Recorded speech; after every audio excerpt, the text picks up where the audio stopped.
पालयाच्युत पालयाजित पालया कमलालया लीलया धृतभूधराम्बुरुहोदर स्वजनोदर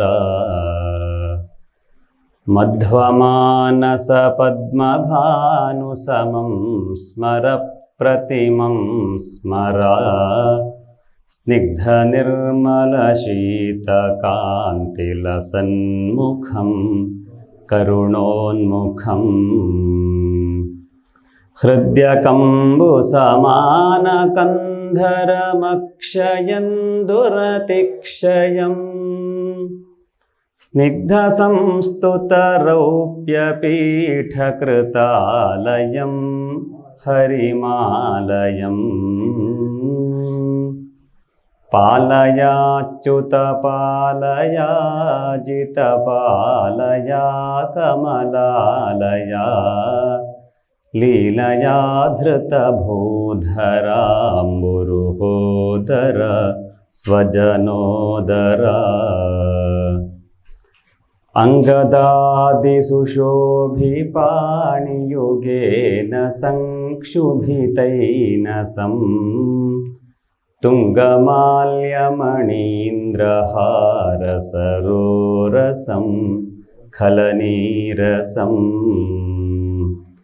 मङ्गलप्रदमन्थदामविराजितं भजताजितं तङ्गृणेवररौप्यपीठकृतालयं हरिमालयम् पालयाच्युत पालयाजित पालया कमलालया लीलया धृतभूधराम्बुरुहोदर स्वजनोदर पीनरम्यतनोदरं भज हे मनः शुभ हे मनः स्वानुभावनिदर्शनाय दिशन्तमर्थिसुषन्तमम् आनतोऽस्मि निजार्जुन प्रियसाधकं खलबाधकम् हीनतोज्झितरौप्यपीठकृतालयं हरिमालयम् पालयाच्युत पालयाजित पालया कमलालया लीलया धृतभूधराम्बुरुहोदर स्वजनोदर हैमकिङ्किणिमालिकारसनाञ्चितं तमवञ्चितं कम्रकाञ्चन चित्रवस्त्रकटिङ्घनप्रभया घनम् नम्रनागकरोपमोरुमनामयं शुभधीमयम् नौम्यहं वररौप्यपीठकृतालयं हरिमालयम् पालयाच्युत पालयाजित पालया कमलालया लीलया धृतभूधराम्बुरुहोदर स्वजनोदर वृत्तजानुमनोज्ञजङ्घममोहदं परमोहदं रत्नकल्पनखत्विषाहृतमुत्तमस्तुतिमुत्तमम् प्रत्यहं रचितार्चितं रमया स्वया गतया स्वयं चित्तचिन्तय रौप्यपीठकृतालयं हरिमालयम् पालयाच्युत जितपालया कमलालया लीलया धृतभूधरा गुरुहोदरस्वजनोदरा चारुपाद सरोजयुग्मरुचामरोच्चय चामरोदारमूर्धज भारमण्डलरञ्जकं कलिभञ्जकम् वीरतोचितभूषणं वरनूपुरं स्वतनूपुरम् धारयात्मनिरौप्यपीठकृतालयं हरिमालयम् पालयाच्युत पालया जितपालया कमलालया लीलया धृतभूधराम्बुरुहोदरस्वजनोदरा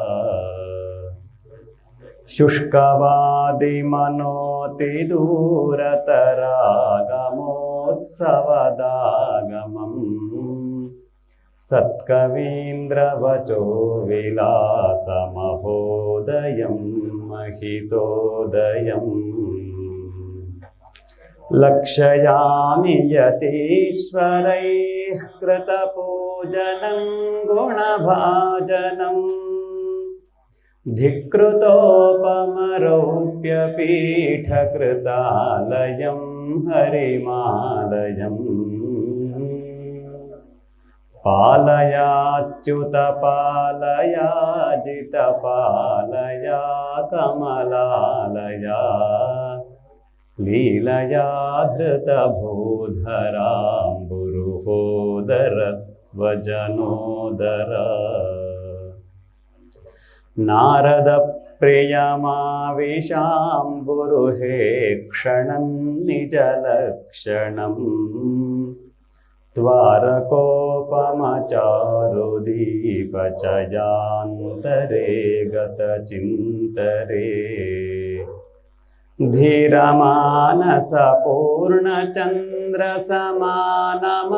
धीरमानसपूर्णचन्द्रसमानमच्युतमानवा द्वारकोपमरौप्यपीठकृतालयं हरिमालयम् पालयाच्युत पालया जितपालया कमलालया लीलया धृतभूधराम्बुरुहोदरस्वजनोदरा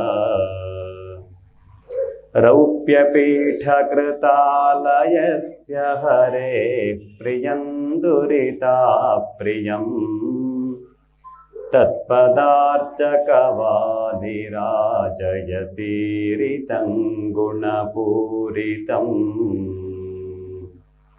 गोप्यमष्टकमेतदुच्चमुदे ममास्त्विह निर्ममा प्राप्य सौख्यफलाय तत्र सुकोमलं हृतधीमलम्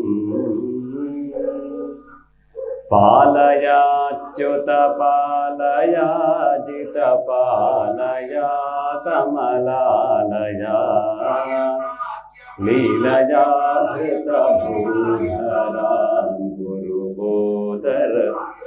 धृतभूधराम्बुरुहोदरस्वजनोदरा श्री कृष्ण भगवान की जय।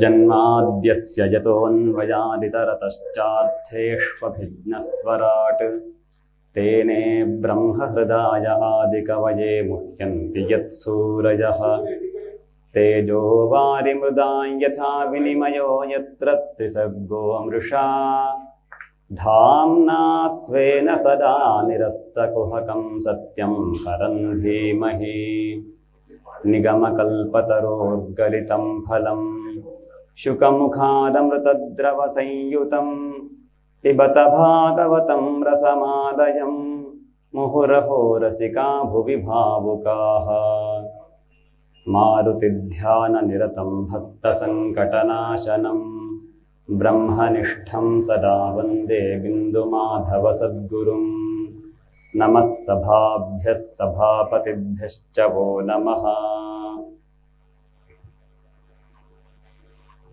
ಭಗವಂತನ ಅನುಗ್ರಹದಿಂದ ಕ್ಷೇತ್ರದಲ್ಲಿ ಗುರುಗಳ 79ನೆಯ ಜಯಂತಿ ಮಹೋತ್ಸವದ ಅಂಗವಾಗಿ ಶ್ರೀಮದ್ ಭಾಗವತ ಮಹಾಪುರಾಣ ಸಪ್ತಾಹ ಯಜ್ಞ ಸಂಪನ್ನವಾಗ್ತಾ ಇದೆ. ಸಂಕಲ್ಪ ಸಿದ್ಧಿಯಾಗಲಿ, ಕ್ಷೇತ್ರಾಭಿವೃದ್ಧಿಯಾಗಲಿ ಅಂತ ಪ್ರಾರ್ಥನೆ ಮಾಡಿಕೊಂಡು ಈ ಸಪ್ತಾಹ ಯಜ್ಞದ 4ನೆಯ ದಿವಸದ ಚತುರ್ಥ ದಿವಸೇ ಕುರ್ಯಾತ್ ಕೃಷ್ಣಾವಿರ್ಭಾವ ಪರ್ಯಂತಂ ಚತುರ್ಥೇಹನಿ ವಾಚಯೇತ್. ಕೃಷ್ಣಾವಿರ್ಭಾವದವರೆಗೆ ಇವತ್ತಿನ ಬೆಳಿಗ್ಗೆಯಿಂದ ಶ್ಲೋಕ ಪಾರಾಯಣವಾಗಿದೆ. ಆ ಶ್ಲೋಕದ ಅರ್ಥಚಿಂತನೆಯನ್ನು ಮುಂದುವರಿಸೋಣ. ಭಾಗವತ ಮಹಾತ್ಮ್ಯದ ಕಥೆಯಿಂದ ಆರಂಭಿಸಿ ಮೊದಲಿಗೆ ಭಕ್ತಿ ಜ್ಞಾನ ವೈರಾಗ್ಯರಿಗೆ ತಾರುಣ್ಯವನ್ನು ಕೊಡಿಸುವ ನಿಟ್ಟಿನಲ್ಲಿ ಸನತ್ಕುಮಾರಾದಿಗಳಿಂದ ಶ್ರೀಮದ್ ಭಾಗವತ ಸಪ್ತಾಹವಾಯಿತು. ಅಲ್ಲಿ ನಾರದರಿಗೆ ಗೋಕರ್ಣೋಪಾಖ್ಯಾನದ ಮೂಲಕವಾಗಿ ಸಪ್ತಾಹ ಯಜ್ಞದ ಫಲವನ್ನು ಕುಮಾರಾದಿಗಳು ಹೇಳಿದರು. ಗೋಕರ್ಣ ಸಪ್ತಾಹ ಯಜ್ಞವನ್ನು ಮಾಡಿ ಪ್ರೇತಯೋನಿ ಹೊಂದಿದಂತಹ ದುಂದುಕಾರಿ ತನ್ನ ಅಣ್ಣನಿಗೆ ಮುಕ್ತಿಯನ್ನು ಕೊಡಿಸಿ ತಾನೂ ಸಾಯುಜ್ಯವನ್ನು ಪಡೆದ. ಮತ್ತೆ ಭಾಗವತದ ಪ್ರಾರಂಭವಾಯಿತು. ಅಲ್ಲಿ ಕಲಿಪ್ರಾದುರ್ಭಾವ ದೋಷದಿಂದ ಒಮ್ಮೆ ಬೇಟೆಯಾಡಿಕೊಂಡು ಶಮೀಕರ್ಷಿಗಳ ಆಶ್ರಮವನ್ನು ಪ್ರವೇಶಿಸಿದಂತಹ ರಾಜನಿಗೆ ಸರಿಯಾದಂತಹ ಆತಿಥ್ಯ ಸಿಗದೆ ಸಿಟ್ಟಿನಿಂದ ಅಲ್ಲೆಲ್ಲೋ ಬಿದ್ದಂತಹ ಒಂದು ಹಾವನ್ನು ಶಮೀಕರ್ಷಿಗಳ ಕುತ್ತಿಗೆಗೆ ಹಾಕಲಾಗಿ ರಾಜ ಹೊರಟು ಹೋದ.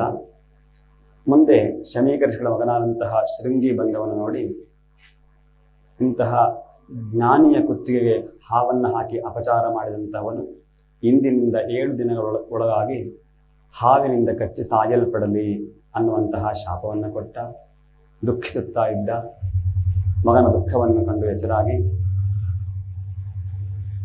ಅಂತಹ ಶ್ರೇಷ್ಠ ರಾಜನಿಗೆ, ವಿಷ್ಣು ಭಕ್ತನಿಗೆ ಶಾಪವನ್ನು ಕೊಡಬಾರದಿತ್ತು ಅಂತ ಹೇಳಿ ತನ್ನ ಶಿಷ್ಯನಾದಂತಹ ಗೌರಮುಖನ ಮೂಲಕವಾಗಿ ಶಾಪದ ವಿಚಾರವನ್ನು ಪರೀಕ್ಷನ್ ಮಹಾರಾಜನಿಗೆ ತಿಳಿಸಲಾಯಿತು.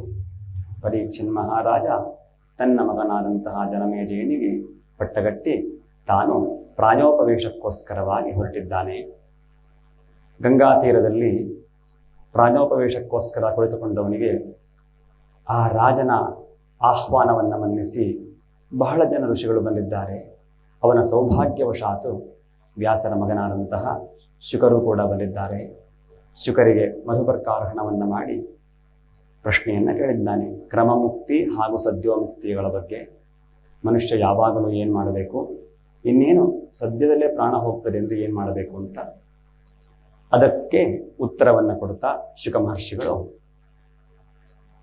2ನೇ ಸ್ಕಂದದಿಂದ ಮಹಾವಿಷ್ಣುವಿನ ಅನುಗ್ರಹದಿಂದ ಆರಂಭವಾದಂತಹ ಸೃಷ್ಟಿಕರ್ಮದ ಬಗ್ಗೆ ವಿಚಾರವನ್ನೆಲ್ಲ ಹೇಳ್ತಾ ಮುಂದೆ ಬ್ರಹ್ಮದೇವರ ಸೃಷ್ಟಿ, ಬ್ರಹ್ಮನಿಂದ ಮಾನಸಪುತ್ರರು, ರುದ್ರ, ಹೀಗೆ ಪ್ರತಿಯೊಂದು ದೇವತೆಗಳ 10 ಬಗೆಯ ಸೃಷ್ಟಿ ಇವುಗಳನ್ನೆಲ್ಲ ಹೇಳಿ ಸ್ವಯಂಭುವ ಮನು ಶತರೂಪೆಯರ ಸೃಷ್ಟಿ, ಅವರ ನಂತರದಲ್ಲಿ ಜಗತ್ತು ಮುಂದುವರೆದಿದ್ದು ಅವರ ಮಕ್ಕಳಾದಂತಹ ಆಕೂತಿ ರುಚಿ ಪ್ರಜಾಪತಿಗಳ ಕಥೆ, ಪ್ರಸೂತಿ ದಕ್ಷ ಪ್ರಜಾಪತಿಗಳ ಕಥೆ, ದೇವಹೂತಿ ಕರ್ದಮ ಪ್ರಜಾಪತಿಗಳ ಕಥೆ, ಪ್ರಿಯವ್ರತನ ಕಥೆ, ಉತ್ತಾನಪಾದನ ಕಥೆ, ಉತ್ತಾನಪಾದನ ಮಗನಾದಂತಹ ಧ್ರುವ ಮಹಾರಾಜನ ಚರಿತ್ರೆ, ಮುಂದೆ ಪೃಥು ಮಹಾರಾಜನ ಚರಿತ್ರೆ, ಋಷಭಾವತಾರ ಅವನ ಕಥೆ, ಭರತ ಚಕ್ರವರ್ತಿಯ ಕಥೆ, ಭರತನಿಗೆ ಕೊನೆಯ ಕ್ಷಣದಲ್ಲಿ ಜಿಂಕೆಯ ಯೋನಿಯಲ್ಲಿ ಹುಟ್ಟುವಂತಹ ಸಂದರ್ಭ ಬಂದಿದ್ದು, ಜಿಂಕೆಯಾಗಿ ಹುಟ್ಟಿದ್ದು, ಮತ್ತೆ ಜಡಭರತನಾಗಿ ಹುಟ್ಟಿ ಮುಕ್ತಿಯನ್ನು ಹೊಂದಿದ್ದು, ರಹುಗಣ ರಾಜನಿಗೆ ತತ್ವೋಪದೇಶವನ್ನು ಮಾಡಿದ್ದು, ಹೀಗೆ ಒಂದೊಂದು ಕಥೆಯನ್ನು ಕೇಳ್ತಾ ಕೇಳ್ತಾ ಕೇಳ್ತಾ ಮುಂದೆ ಬಂದು ಭುವನಕೋಶರ ವರ್ಣನೆ, ನರಕಾದಿಗಳ ವರ್ಣನೆ, ಭಾರತ ದೇಶದ ಜನ್ಮದ ಸಾರ್ಥಕ್ಯ ಸಾಫಲ್ಯ, ಅಜಾಮಿಳನ ಕಥೆ, ಮುಂದೆ ನರಸಿಂಹಾವತಾರದ ಕಥೆ, ಹೀಗೆ ನಿನ್ನೆ 7ನೆಯ ಸ್ಕಂದದ ಕೊನೆಯವರೆಗೆ ಕಥೆಯನ್ನು ಓದಿದ್ವಿ.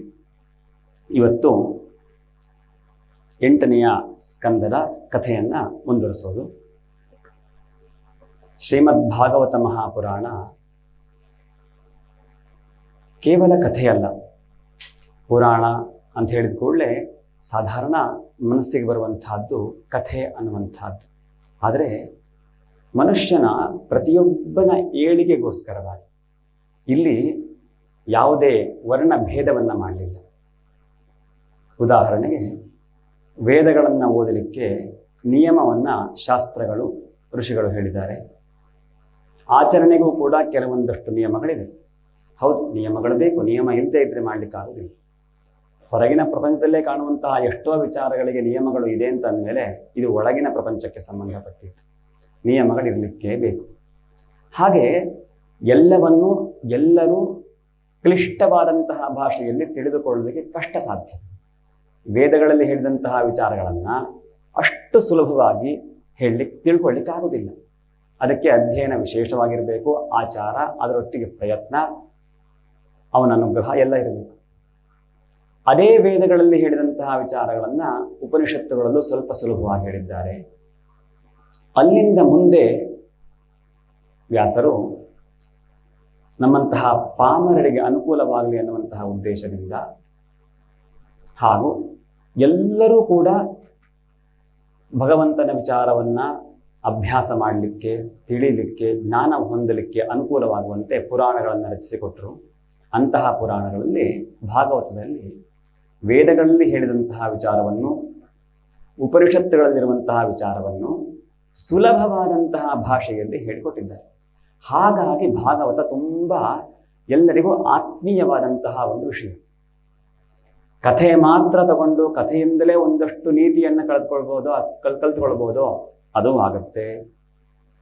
ಕಥೆಯನ್ನು ಬದಿಗಿಟ್ಟು ಇಲ್ಲಿರುವಂತಹ ಸ್ತುತಿಯಿಂದ ಏನಾದರೂ ಒಂದಷ್ಟು ಭಗವಂತನ ಪ್ರೀತಿಯನ್ನು ಹೆಚ್ಚಿಸ್ಕೊಳ್ಬೋದು, ಅದು ಆಗುತ್ತೆ. ಕಥೆ ಸ್ತುತಿ ಎರಡನ್ನ ಬದಿಗಿಟ್ಟು ವೇದಾಂತ ವಿಚಾರಗಳನ್ನು ಹೇಳಿದ್ದಾರಲ್ಲ, ಅದನ್ನು ಚಿಂತನೆ ಮಾಡಿದರೆ ಅದರಿಂದ ಯಾವ ಉಪಕಾರ ಆಗಬೇಕೋ ಅದು ಸಿಗುತ್ತೆ. ಅದರ ನಂತರದಲ್ಲಿ ಅದನ್ನು ಮೀರಿದ್ದು ವೇದಾಂತದಲ್ಲಿ ಹೇಳಿದಂತಹ ಮುಕ್ತಿಯ ಮತ್ತೊಂದು ಭಾಗ ಸುಲಭವಾಗಿರುವಂತಹದ್ದು, ಅದನ್ನು ಅಭ್ಯಾಸ ಮಾಡಬಹುದು. ಅಷ್ಟಲ್ಲದೆ ಪಾಪಗಳನ್ನು ಕಳೆದುಕೊಳ್ಳಲಿಕ್ಕೆ, ಪುಣ್ಯ ಸಂಪಾದನೆಗೆ ಎಲ್ಲದಕ್ಕೂ ಬೇಕಾದಂತಹ ಅನುಕೂಲಗಳನ್ನು ಭಾಗವತ ಪುರಾಣ ಮಾಡಿಕೊಟ್ಟಿದೆ. ಹಾಗೆ ಅಂತಹ ಭಾಗವತ ಪುರಾಣದಲ್ಲಿ ಸ್ವಯಂಭುವ ಮನ್ವಂತರದ ಕಥೆಯಿಂದ ಆರಂಭಿಸಿ ಮುಂದೆ 8ನೆಯ ಸ್ಕಂದದಲ್ಲಿ ಮನ್ವಂತರಗಳ ವರ್ಣನೆಯನ್ನು ಮಾಡ್ತಾ ಹೋಗ್ತಾರೆ. ಸ್ವಯಂಭುವ ಮನ್ವಂತರ ಕಳೆದ ನಂತರದಲ್ಲಿ ಸ್ವಾರೋಚಷ ಮನ್ವಂತರ, ಉತ್ತಮ ಮನ್ವಂತರ, ತಾಮಸ ಮನ್ವಂತರ, ಸ್ವಯಂಭುವ, ಸ್ವಾರೋಚಷ, ಉತ್ತಮ, ತಾಮಸ ಮನ್ವಂತರಗಳು. ಹೀಗೆ ಇಂತಹ ಮನ್ವಂತರಗಳನ್ನು ಹೇಳುವಾಗ ಒಂದೊಂದು ಮನ್ವಂತರಗಳಿಗೆ ಒಬ್ಬೊಬ್ಬ ಇಂದ್ರ, ಹಾಗೆ ಸಪ್ತ ಋಷಿಗಳು ಬೇರೆ, ಈ ರೀತಿಯಾದಂತಹ ಅಲ್ಲಿಯ ವ್ಯವಸ್ಥೆಗಳನ್ನು ಹೇಳ್ತಾ ಹೋಗ್ತಾರೆ.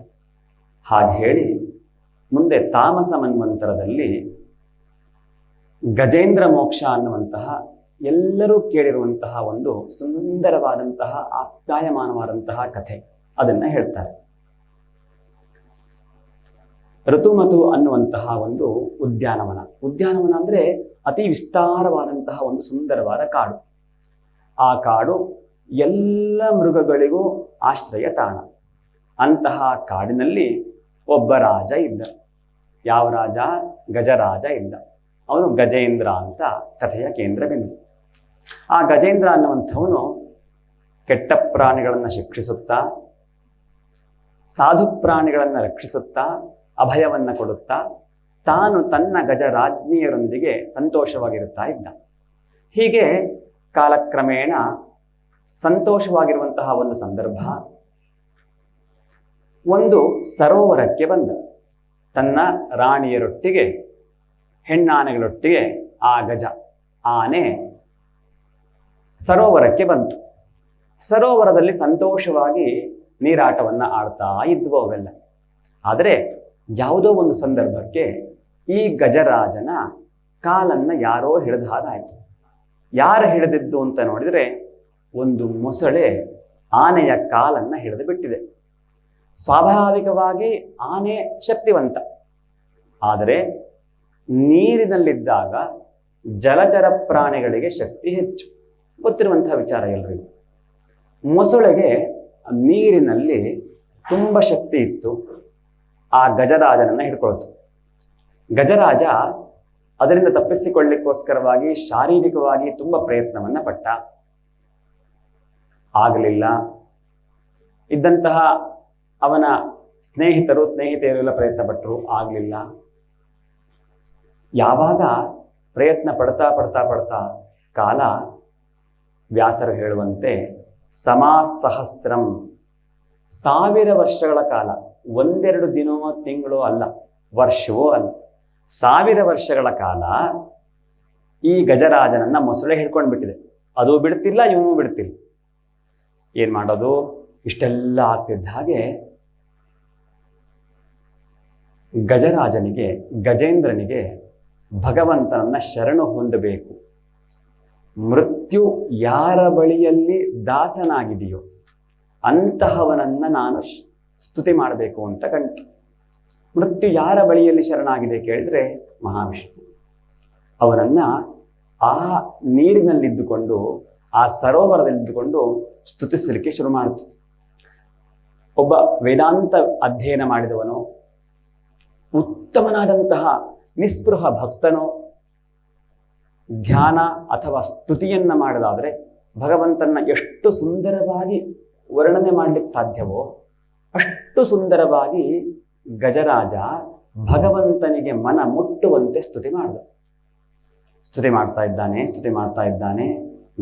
ನಮೋ ನಮಸ್ತೆ ಅಖಿಲ ಕಾರಣಾಯ, ಜಗತ್ತಿನ ಪ್ರತಿಯೊಂದು ವಿಷಯಗಳಿಗೂ ಕಾರಣ ಆದಂತಹ ನಿಷ್ಕಾರಣಾಯ ಅವನಿಗೆ, ನಿನಗಿನ್ಯಾವ ಕಾರಣಗಳು ಇಲ್ಲ. ಅಥವಾ ಅದ್ಭುತ ಕಾರಣಾಯ, ಜಗತ್ತಿನಲ್ಲಿ ಏನೇನು ನಡಿಲಿಕ್ಕಿದೆಯೋ ಅದ್ಭುತವಾಗಿದ್ದು ಎಲ್ಲದಕ್ಕೂ ಅವನೇ ಕಾರಣ. ಸರ್ವಾಗಮ ಆಗಮ ಆಮ್ನಾಯ, ವೇದಗಳು ಎಲ್ಲವೂ ಕೂಡ ನಿನ್ನಲ್ಲೇ ಇದೆ. ಹಾಗೂ ಮುಕ್ತಿ ಕೊಡುವವನು ಅಪವರ್ಗಾಯ, ಮುಕ್ತಿಯೂ ನೀನೇ, ಪರಾಯಣಾಯ, ಶ್ರೇಷ್ಠವಾದಂತಹ ಮಾರ್ಗವೂ ನೀನೇ. ಹೀಗೆ ಆ ಭಗವಂತನ ಒಂದೊಂದು ಗುಣಗಳನ್ನು ಕೂಡ ತುಂಬ ಹಾರ್ದವಾಗಿ ಸ್ತುತಿ ಮಾಡಲಿಕ್ಕೆ ಶುರು ಮಾಡಿದ ಗಜರಾಜನ ಸ್ತುತಿ ಮುಂದುವರಿತಾ ಇದೆ. ಎಷ್ಟು ಆತ್ಮೀಯವಾಗಿ ಸ್ತುತಿ ಮಾಡಿದ್ದಾನೆ ಅಂತಂದ್ರೆ, ಆರ್ತ ಸ್ವರದಿಂದ ವೈಕುಂಠದಲ್ಲಿದ್ದಂತಹ ಭಗವಂತನಿಗೆ ಇವನ ಸ್ತುತಿ ಮುಟ್ಟಬೇಕು. ಅಷ್ಟು ಪ್ರೀತಿಯಿಂದ ಸ್ತುತಿಸಿದ್ದಾನೆ. ಭಗವಂತನಿಗೆ ಮುಟ್ಟಿದು ಕೂಡ. ಭಗವಂತ ಇವನ ಸ್ತುತಿಯನ್ನ ಕೇಳಿಕೊಂಡು, ಏವಂ ಗಜೇಂದ್ರಮುಪವರ್ಣಿತ ನಿರ್ವಿಶೇಷಂ ಬ್ರಹ್ಮಾದಯೋ ವಿವಿಧ ಲಿಂಗಭಿದಾಭಿಮಾನಾಃ ನೈತೆ ಯದೋಪಸತೃಪುರ್ನಿಖಿಲಾತ್ಮಕತ್ವಾತ್ ತತ್ರ ಅಖಿಲ ಅಮರಮಯಃ ಹರಿರಾವಿರಾಸೀತ್. ಅಖಿಲ ಅಮರಮಯಃ, ಎಲ್ಲ ದೇವತೆಗಳು ಅವನಲ್ಲೇ ಇರೋದಲ್ವಾ. ಅಂತಹ ಸರ್ವದೇವತಾತ್ಮಕನಾದಂತಹ ಹರಿಯು ಮಹಾವಿಷ್ಣು ಆವಿರ್ಭವಿಸಿದರಂತೆ. ತನ್ನ ಗರುಡನ ಮೇಲೆ ಏರಿ ಬಂದು ನಿಂತಿದ್ದಾನೆ. ಎದುರುಗಡೆ, ಗಜೇಂದ್ರನ ಎದುರುಗಡೆ ಮಹಾವಿಷ್ಣು ಬಂದು ನಿಂತಿದ್ದಾನೆ. ಇತ್ತ ಗಜೇಂದ್ರನನ್ನ ಬಿಡುವುದಿಲ್ಲ ಅಂತ ಮೊಸಳೆ ಕಾಲು ಹಿಡ್ಕೊಂಡ್ಬಿಟ್ಟಿದೆ. ಸರೋವರದಲ್ಲಿದ್ದಂತಹ ಗಜರಾಜ ಏನ್ ಮಾಡ್ದ ಕೇಳಿದ್ರೆ, ಸೋಂತಸ್ಸರಸ್ಯುರುಬಲೇನ ಗೃಹೀತ ಆರ್ತಃ ದೃಷ್ಟ್ವಾ ಗರುತ್ಮತಿ ಹರಿಂಖ ಉಪಾತ್ತ ಚಕ್ರಂ ಉತ್ಕ್ಷಿಪ್ಯ ಸಾಂಬುಜಕರಂ ಗಿರಮಾಹ ಕೃಚ್ಛ್ರಾತ್ ನಾರಾಯಣಾಖಿಲ ಗುರೋ ಭಗವನ್ ನಮಸ್ತೆ. ಸಾಂಬುಜಕರಂ, ಅದೇ ಸರೋವರದಲ್ಲಿ ಒಂದು ಕಮಲದ ಹೂ ಇತ್ತು. ತನ್ನ ಸೊಂಡಿಲಿನಿಂದ ಆ ಕಮಲದ ಹೂವನ್ನು ತೆಗೆದು ಆರ್ತಸ್ವರನಾಗಿ ಭಗವಂತನಿಗೆ ಹೇಳ್ತಾ ಇದ್ದಾನೆ, ನಾರಾಯಣ ಅಖಿಲ ಗುರೋ ಭಗವನ್ ನಮಸ್ತೆ ಅಂತ ಸ್ತುತಿ ಮಾಡಿ ಭಗವಂತನಿಗೆ ಕೊಟ್ಟ. ಇಲ್ಲಿಂದ ಮುಂದೆ ಭಗವಂತನಿಗೆ ಇವನು ಹೇಳಬೇಕು ಅಂತಿಲ್ಲ, ನನಗೆ ಹಾಗಾಗಬೇಕು, ಹೀಗಾಗಬೇಕು, ನೀನದು ಮಾಡಬೇಕು ಹೇಳುವಂತಹ ಅವಶ್ಯಕತೆ ಏನಿಲ್ಲ. ಇವನೇನಕ್ಕೆ ಕರೆದ ಅಂತ ಅವನಿಗೆ ಗೊತ್ತು, ಅವನು ಬಂದ್ಯಾನೆ, ಅವನದನ್ನ ಮಾಡ್ತಾನೆ ಅಂತ ಇವನಿಗೆ ಗೊತ್ತು. ಆರ್ತನಾಗಿ ನಿಂತಿದ್ದಾನೆ. ಭಗವಂತ ತನ್ನ ಚಕ್ರದಿಂದ ಮೊಸಳೆಯ ಬಂಧನದಿಂದ ಬಿಡಿಸಿಬಿಟ್ಟು ಗಜೇಂದ್ರನಿಗೆ ಮೋಕ್ಷವನ್ನು ಕೊಟ್ಟು, ಅತ್ತ ಮೊಸಳೆಗೂ ಮೋಕ್ಷ ಸಿಕ್ತು. ಗಜೇಂದ್ರನಿಗೆ ಮಾತ್ರ ಅಲ್ಲ, ಮೊಸಳೆಗೂ ಕೂಡ ಮೋಕ್ಷ ಸಿಕ್ತು. ಹಿಂದೊಮ್ಮೆ ದೇವದ ಋಷಿಗಳು ಯಾವುದೋ ಒಂದೇ ಕಾರಣಕ್ಕೆ ಹೂ ಅನ್ನುವಂತಹ ಗಂಧರ್ವನಿಗೆ ಮೊಸಳೆಯಾಗುವಂಥ ಶಾಪ ಕೊಟ್ಟಿದ್ರಂತೆ. ಮುಕ್ತಿ ಯಾವಾಗ ಕೇಳಿದರೆ ವಿಷ್ಣುವಿನ ಚಕ್ರದಿಂದ ಮುಕ್ತಿ, ಅದಕ್ಕೋಸ್ಕರ ಅವನು ಕಾಯ್ತಾ ಇದ್ದ. ಹಾಗಾದರೆ ಗಜೇಂದ್ರ ಯಾರು? ನಿಮಗೆಲ್ಲ ಗೊತ್ತಿರುವಂತಹ ಕಥೆನೇ, ಮತ್ತೊಮ್ಮೆ ಹೇಳಿಕೊಳ್ಳೋದು. ದ್ರವಿಡ ದೇಶದಲ್ಲಿ, ದ್ರವಿಡ ಅಂದರೆ ತಮಿಳುನಾಡು, ತಮಿಳು ಸಂಬಂಧಪಟ್ಟಂತಹ ದೇಶದಲ್ಲಿ ಇಂದ್ರದ್ಯುಮ್ನ ಅನ್ನುವಂತಹ ಒಬ್ಬ ರಾಜನಿದ್ದ. ಅವನನ್ನ ರಾಜಋಷಿ ಅಂತ ಕರಿತಾ ಇದ್ರು. ಋಷಿ ಅಂದರೆ ಸಾಧಾರಣವಾಗಿ ತಪಸ್ಸನ್ನ ಮಾಡ್ಕೊಂಡಿರುವಂಥವನು, ಅವನಿಗೆ ಬೇರೆ ಯಾವ ಜವಾಬ್ದಾರಿಗಳಿಲ್ಲ. ರಾಜಋಷಿ ಅಂತಂದ್ರೆ ರಾಜನ ಕರ್ತವ್ಯಗಳನ್ನು ಪೂರೈಸಿಕೊಂಡು ಋಷಿಯಾಗಿರುವಂಥವ್ರು, ಸ್ವಲ್ಪ ಕಷ್ಟದ ವಿಚಾರ. ಅಲ್ಲಿಂದ ಮುಂದೆ ಮಹರ್ಷಿ, ಬ್ರಹ್ಮರ್ಷಿ ಅಂತ ಅಲ್ಲಿಂದ ಪೀಠ ಮೇಲೆ ಹೋಗ್ತಾ ಹೋಗುತ್ತೆ. ಅಂತಹ ರಾಜರ್ಷಿಯಾದಂತಹ ಇಂದ್ರದ್ಯುಮ್ನ ಮನೆಯಲ್ಲಿ ಪೂಜೆ ಮಾಡ್ತಾ ಕೂತಿದ್ದ.